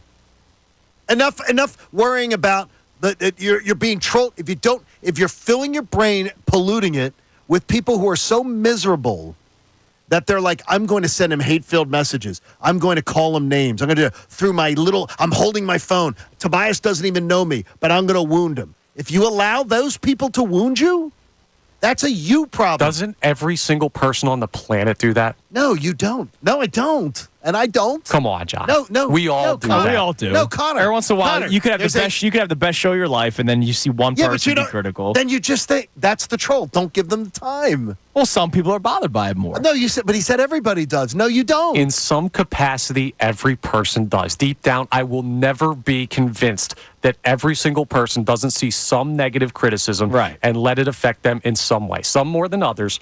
Everybody deals with that. I would tell you that as you go along, Connor, you will learn and go, okay, first of all, if that's where you're looking for your affirmation by social media, you're always going to be disappointed and you're always going to be turned off. Because no matter how great you are, no matter how nice you are, no matter how good you are, there are going to be people out there who just want to F with you. And you're correct. And so you got to learn at some point to go, that's not real life. Right. That's not where I'm at. That's a very idealistic ask. And it's not something that people can give, John. And I think that's completely incorrect. That you can. And I know many people that do. I know many people who don't do social media at all, who are far bigger in their careers than we are. Which is honestly probably the smartest thing to do. So I don't. Your premise is completely false. That they have somebody else run their social media for them because they don't want to deal with that because they see how hateful and nasty people can be. Because there are some nasty people. They're miserable people that have nothing going on in their lives. They see somebody else who's living a better life than them, and they're just going to set out to be a destructive force. If you give them that power, then they feed off of it. They become more of a bigger force. And it happens. It happens a lot. But I mean, there's a lot of people. There's a lot of very public people who do not in our industry that stay away do not from do it. social media. All right. Because they can't take it. Yeah, but how am I supposed to get these tweets off? Let's go to Andy in Reading. Andy, you're on 97.5 The Fanatic. What up, Andy? What's up, Andy? Oh, man. How can you not be in a good mood after last night? What a beautiful night, eh? It was perfect. I just want to, I'm 45, right? So went through a couple different runs. And, we have a whole demographic that did not get to experience the last run in the way that the rest of us did. And I'll quote my absolute favorite band in the entire world, the Grateful Dead. The world may be going to hell in a bucket, baby, but at least I'm enjoying the ride. So damn right. Enjoy this ride. Enjoy it. It's amazing. Enjoy the whole thing. Let me ask something, Andy. This is something Bob Cooney always will do. Mm-hmm. He loves to hear how people consume games and watch games and everything. What game gave you better satisfaction? Tuesday night or last night? Last night. You're like me. Last night. Yeah. I agree with you guys. Thanks for the call, Andy. Like 2 nights ago, I think I texted you in the group chat. Like this is fun. It's fun. But like last night is like edgier seat. It was awesome. They have they scored 2 runs in the bottom of the 5th inning to retake the lead, and then Alvarado gives it the run in the 8th, and you're like, what's going to happen? And then Hoffman. I mean, that's a safe situation. It far outweighs a final out of a 10-1 ball game. It was what I really love too is the idea is that I'll use another Cooneyism. Bob would say to me in the mornings, he'd be like, I like to watch a game and take something away from every single game. Whether it's game 50, game 70, or a game in October. You could take stuff away from last night's game. The moment wasn't too big for Strahm against Absolutely. the greatest player of his generation. The moment wasn't too big for Hoffman. Schwarber sets a tone as a leader, giving him a lead to start the game. It was so freaking And by the awesome. way, those moments like last night shouldn't be too big for him after what they've gone through the last 2 years. And that makes me, where I admit I rolled my eyes in the spring when I heard you talking about it and that they were saying, we're on a mission, we're going to do it. I've heard so many teams say that over my career. This team means it. I believed it, man. I saw the twinkle in their eyes. Jeff Hoffman looked me in the eyes, man. Woo. We had a moment. You did?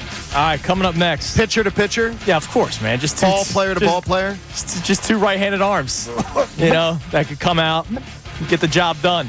All right, so coming up next, we get more of your reaction. Text line, call line, 610-632-0975. And we still have another $50 Wendy's gift card to give away, and we might be enjoying the food with you. We might. Kincade Salciunas, 97.5, The Fanatic. Fanatic Sports Update.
It's a dumpster in a bag. You can get yours today at Home Depot and Lowe's. You need details? Go to Bagster.com. It is 9:28 on Kincade and Salciunas. That last commercial break, I made sweet, sweet love with a Wendy's breakfast burrito. You did. It was delicious. You didn't even buy it dinner. That's not work appropriate. No, dude, that was a delicious, delicious breakfast burrito.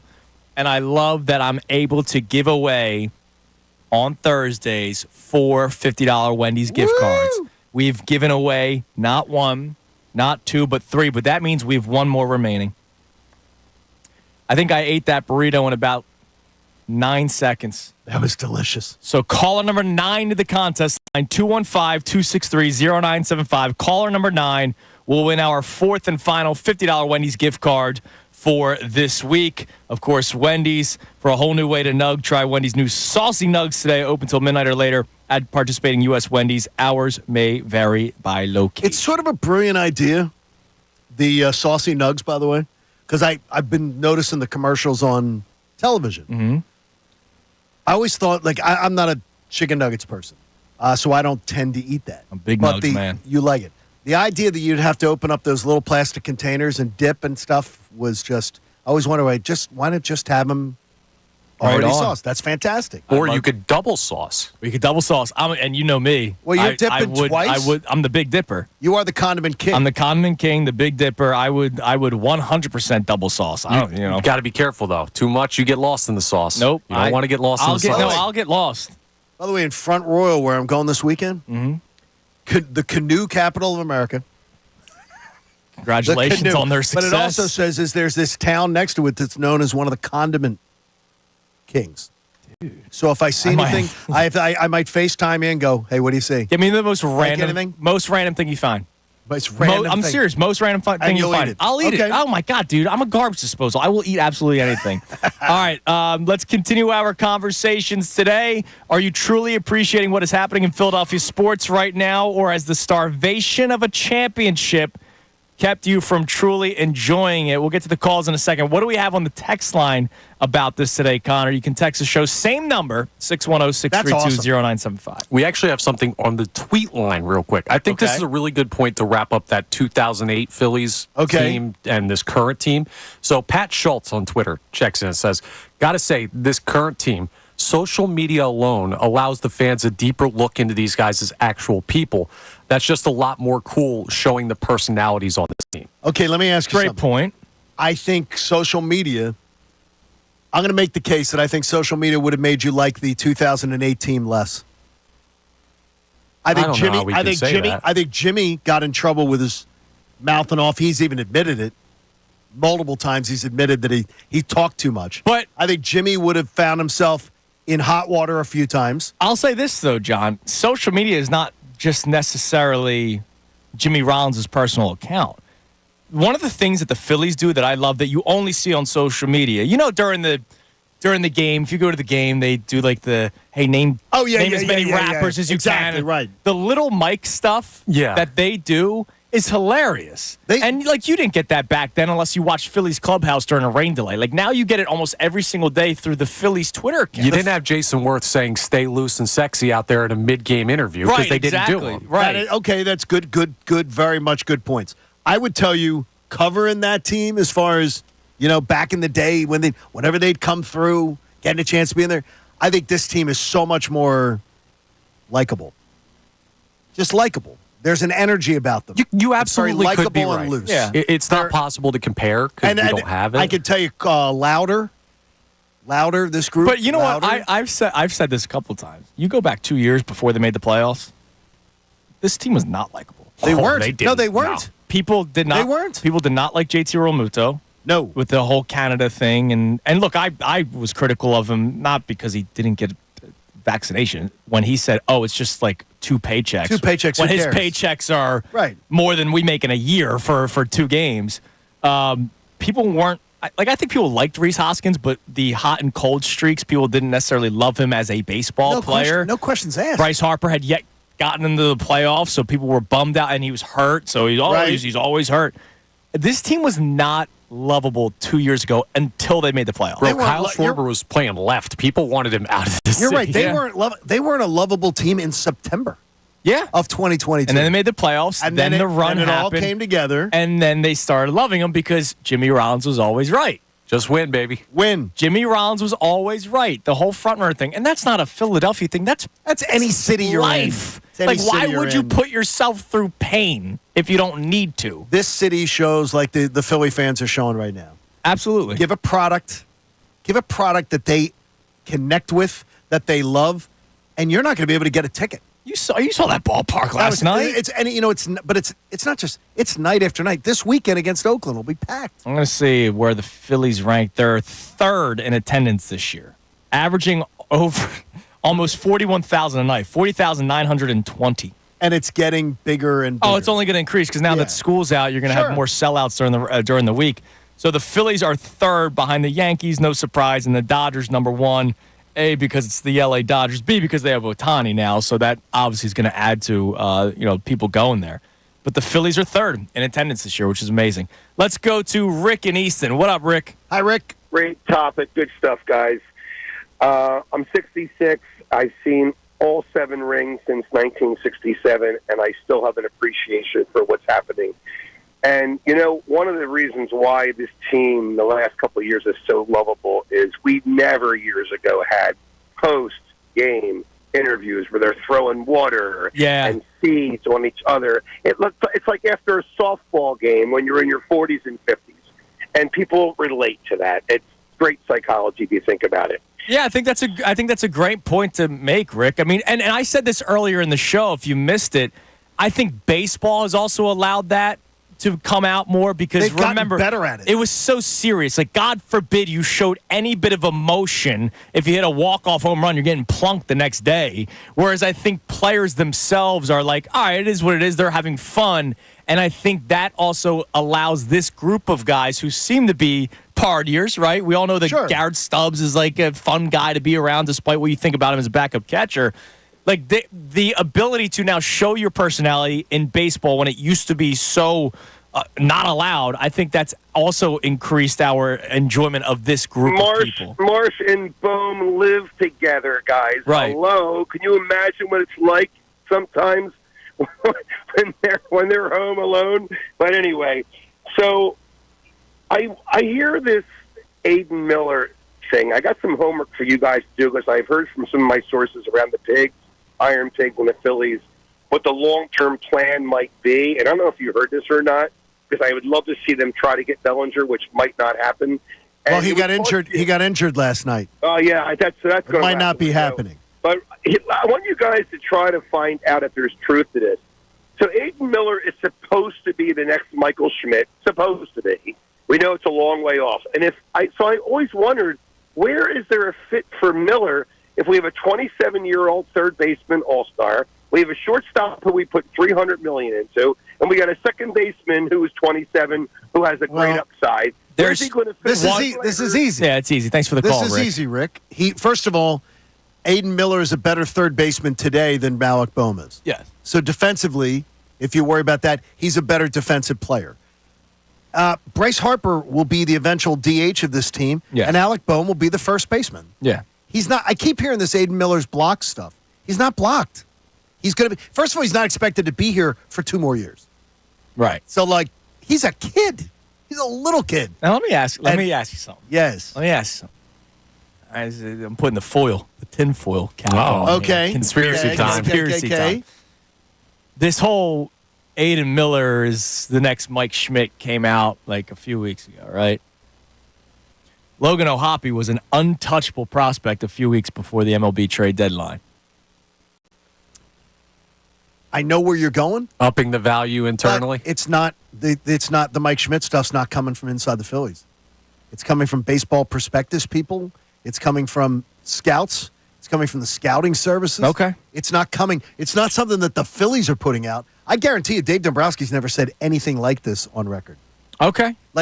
This is something that's coming from independently. People are looking at him and they were saying last year, he would have been a top 8 pick if he had not broken his hand his senior year of high school. Okay. He would have been gone in the first 8 picks. But he broke his hand. Teams didn't get to see him play. Right. And then now they're seeing this kid, and he's a fast riser. Okay. But he's in Jersey City right now, by the way. Right. The other thing to remember with this, too, is he could play third base. As much as we love this team, and this is why this team's so special, Bryce Harper will be here. Trey Turner will be here. Like, a bunch of these guys will be here. Some of them will not be. Yeah, it's Alec not just Bohm does, like, he might not be a forever Philly. Alec Bohm may not. I mean, he has 2 more years of arbitration eligibility before he's an unrestricted free agent. Right on time with when Aiden Miller might be here. Correct. Like, I mean, this is, and you could end up that an Alec Bohm ends up being the trade person down the line because he is a better fielding third baseman right now. Yeah, or he Bowman. just gets outbid somewhere else. Someone gives him the bag. A big amount of money. That happens. We love these guys. We know they like playing here, but not everyone's going to play here forever. They make that choice, right? Exactly, and that's a very real possibility. But it's also 1, 2, 3 years down the line. By the way, speaking of Bohm, I'm thrilled that he's your third baseman in the All-Star game. Thrilled. My man should have beaten the home run derby. Hey, bro. In the home run derby, my man should not be in the home run derby. When I saw Alec Bohm home run derby, I was like, really? I heard like it was Tom McCarthy on with Bob earlier this week. Yeah. Said something like, if you watch him in batting practice, like he can go yard whenever he wants. Don't you dare take away the great discourse that we're going to have when this dude finishes the year with like 18 home runs and wins the home run derby. And then we get to have the where's the power conversation over again. Come on, baby. I think somebody posted the odds for the home run derby somewhere on Twitter. I just saw it not that long ago, and he has the worst odds at plus 1,600. Can I ask? And I saw somebody go like, "Oh, good value." Like, no, not good value. Just because odds are high does not mean it's good value. Hey, believe in Raffy. How about just this? I would love to see Alec Bohm go to that weight room that'll be set up between sets. Oh, do the Pete Alonso the thing? Pete Alonso mocking thing. No, you know what? Oh, to mock him, yes. Because I don't want him to actually do it because I don't want him to be a douche like Pete Alonso. I don't think Alec Bohm's going to think about Pete Alonso once. Winners don't think about losers. Pete Alonso's, it's either him or Ozuna's going to win. Jose Ramirez might win. You know what I love, too, about this Mets season?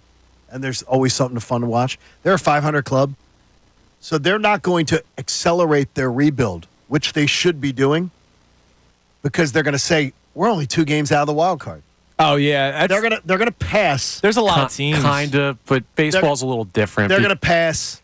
They're going to pass, and it's gonna slow them down. Well, they have an owner with unbelievable pockets, and you could just buy a great baseball team some years, depending on who's available in free agency. That. Right, but it doesn't mean it won't work the next time. He's paying $25 million more than the Phillies this year. Like if they go out and they get Soto, rebuild over. I think some teams are going to also have to realize like what's real and what's not. I get it. Like you want to try to make the playoffs, and that's great for your fan base. Like the Nationals are only 5.5 games out of the final wild card. They have to realize it's not. Yeah, they're 9 games under 500. Like that's not going to. They're not a real playoff team. And the Reds are 3.5 back. I guess the Reds try. But they're 5 games under 500. 2. The Cubs have went down to Baltimore, and they've taken 2 games from the Orioles. Right. As we're approaching the trade deadline, everybody's like, hey, look what we are. So now they're probably not going to move Bellinger, and then Bellinger gets hit in the hand last night and breaks his middle finger. The extra wild card has definitely changed how teams might view the trade deadline, but I wonder if there will be a time where teams realize, all right, we're not a real threat, even though the Diamondbacks made the World Series last year. The Phillies made the World Series the year before that. 6th seed. Unbelievable. All right, coming up next, we have the Kincade and Salciunas Key 3 best minutes from today's show, followed by our crossover with the great Bob Cooney. Coming away next, Kincade and Salciunas, 97.5 The Fanatic. Kincade and Salciunas.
97.5 The Fanatic. Had some fun. I love, sports is so much fun. Not just watching and playing, but just being able to talk about it. It's pretty cool that we get to do it for a living. We were just having a conversation about 3,000 Hit Club. That's it. That's what we do during the commercial break. It's a beautiful thing, man. As I always said, sometimes the best show is actually what's off the air, or sometimes it's just a continuation of what was going on the air, and I love that we were having that conversation. 3,000 Hit Club. A lot of it. Okay. Love baseball lends itself to that very, very much. much. Baseball's great. Will Cooper Salciunas be there one day? Absolutely he will, man. We're already working on the T. The receipt's going to do that? Come on now. This kid's going to be awesome. It's horrible. The pharmacist. I know. The receipt's horrible. The pharmacist is going to make him say he's not the high school drug dealer. Hey. Whereas the... Got to make a quick buck. That's not going to do it. Hey, you got to make some money, man. All right, it's time now for the Kincade Salciunas Key 3. Now, the Kincade Salciunas Key 3. Today's best. Yesterday, the Phillies win again. Unbelievable. It was a great playoff atmosphere. Dude, there was a couple of times yesterday I loved, and credit the ESPN broadcast, they had a camera view up the third baseline, but from the concourse. And they slowly zoomed out. And as they were zooming out, you just saw the crowd. The immense sea of red. Crowd. With another win last night, they've already won this series against the Dodgers. They do it without Bryce Harper yesterday, who, after the game 2 nights ago, when he took that screaming liner that kind of messed up his hand a little bit, they keep him out of the lineup yesterday. But they get the win. Matt Strom, that strikeout on Shohei Ohtani. The crowd reaction. It was awesome, right? Kyle Schwarber with the leadoff home run. I'm gushing today, right? I'm in a great mood because this Phillies team just continues to roll. I want to have a discussion about appreciating what is happening, but I also want to figure out if people are truly appreciating it. So yesterday, I had my Sunday League baseball game. We had a makeup game last night, and my buddy Stan. So we're sitting there, we're watching the Phillies game, and he just goes this is awesome. They're beating the Dodgers. Everybody's in a good mood. Phillies are winning. He goes, man, they're about to be the first team in 60 games. And then he looks at me and goes, well, can I tell you, this Sixers team, they might not win a championship next year, but they have a big three. They have Embiid. They have Maxey. They now have Paul George. And I love what they've done so far with Andre Drummond and Caleb Martin and all the other moves that they're making. Michkov, he's the one. And I'm going, whoa, all right, you're throwing Michkov at me on July 10th, right? It was 7 o'clock at night. I'm like, yeah, man. I like Stan. I go, keep going. now I'm egging him on. I'm like, keep going. Tell me more. Tell me more that's great about Philadelphia. Talk dirty to me about Phillies sports. And then he starts talking about the Eagles. He goes, dude, last year sucked. It broke me down, but I love what they've done this offseason, blah, blah, blah. And I'm sitting there going, Sam, freaking right, man. It is awesome here in Philadelphia. I want it to be clear, and let me just say it straight off the bat. There are 0 excuses for Jalen Hurts not to be successful this year. There are no excuses that should be offered for him. And I do not want to hear about, well, I've got another offensive coordinator and I've got to learn another system. Because factually, there is 0 case for anyone to make the case that this is a hard situation for Jalen Hurts to have to deal with. No excuses. No, I got a new offensive coordinator. It's going to take time, and we got to take it slow, and we got to learn to work with each other. Bull garbage. Justin Herbert did it last year quickly.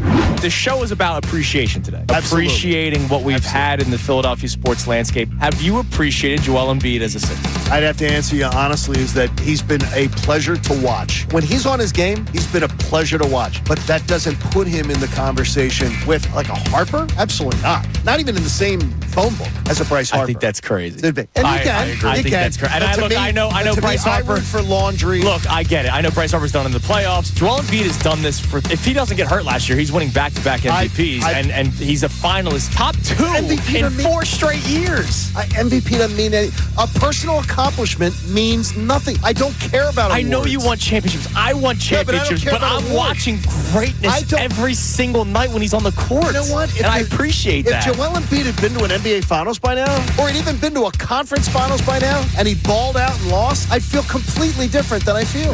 From Inside the Birds and also here at 97.5 The Fanatic, Andrew DiCecco joins us. Andrew, what's up, man? Good morning. When you have an offense with this many playmakers, you're going to have a lot more of a revamped look. You're going to be looking to do a lot more complex, different things, and the route concepts are going to be a lot different. So a lot of it's going to be thrown at Jalen Hurts, and I think that you have to give time for him to be able to dissect and execute Kellen Moore's vision. I know that we are starved for a championship, but the only reason you can talk championship expectations is if your teams are actually good. Yes, right? That's good analysis on your part. You can't have championship discussions when you have a team that might win 6 games in a football season or a team that's going to finish 10th in the NBA standings in either conference. You can only have championship discussion when you have legitimate talent. And Philadelphia has it in 3 of the 4 teams, and you feel great about that 4th one in the Flyers in terms of their rebuild. All right, that's the Kincade Salciunas Key 3. And now we get to join with Bob Cooney. The Bobby, Key 1. Hello. What's up, boys? All right, I have a question for you guys. I have a statement to you. Okay. I haven't seen people get so wound up over a Wendy since Squints over Wendy Peppercorn. How long were you Sandlot. workshopping that one? My God, I'm going to bring you in Wendy's every day. The angst that you had when the food wasn't here. You know here. how happy I will be? That's because he didn't have his smoothie this morning. I had my because we knew smoothie because it's Wendy's you eat breakfast burrito appropriately, day. Right. Woo. Dude, it was good. It was awesome. I savored Seemed every orgasmic when you were eating it. I yes. literally said on the air, I made love with a Wendy's breakfast burrito earlier today. Man. Anyway, on the show, yeah. Exactly. So I have a question for you guys. Will it happen? Yes or no? Kyle Schwarber has 8 leadoff home runs this year after last night's leadoff home run against the Dodgers. All-time single-season record was Alfonso Soriano in 2003 with 13. Ooh. Does Kyle Schwarber have 5, if not 6, more leadoff home runs? That's tough, man. No. I don't think so. He had 11 last year. He'll come close. He had 11 last year. He might get to 11. And he missed time this year. It's That's such a amazing. tone Isn't that amazing? You know, it's funny. I was reading a story today on the recap of the Phillies game last night. And it's like, and this Phillies team just keeps rolling. Bryce Harper has spent time on the IL, and so has Brandon Marsh, and it went on. They didn't even mention Trey Turner in the story. Oh, that's didn't? how good this team is. They're like, oh shoot, I forgot Trey Turner was out for 6 for a weeks. long time. Who's only hitting 345 Dude, right he's now. been unbelievable. He's so unreal. good. And he's just locked in. 2 more hits yesterday, just great. Dude, last night was fun. I mean, last night was so much fun. It was. Strom and Hoffman. There was a moment. And we're going to talk about this on the show a little bit. Was it a season-defining moment? And how do you define season-defining? And what do you remember of season-defining moments in Philly sports? Because I think there was one last night. And it's hard to do that in baseball with 162, and you're only at, 93 now or whatever? Yeah. 92, yeah. But, I don't know. I think season highlights, it's definitely there. 500 ball, rest of the way, 95 wins. Yeah, they're amazing. They're just and that'd be the too 4th good. biggest season in their history, I think. They got to get over 100. They will. In my eyes. You want it that bad. Because I've been alive. You and I have been alive for the other 3. And 2 of them we didn't really, we saw them. We were 9, 10 years old, 8 It's years not the old, same. whatever. Yeah, It's pretty awesome. It is cool. Unbelievable. All right, Bobby, we'll be listening.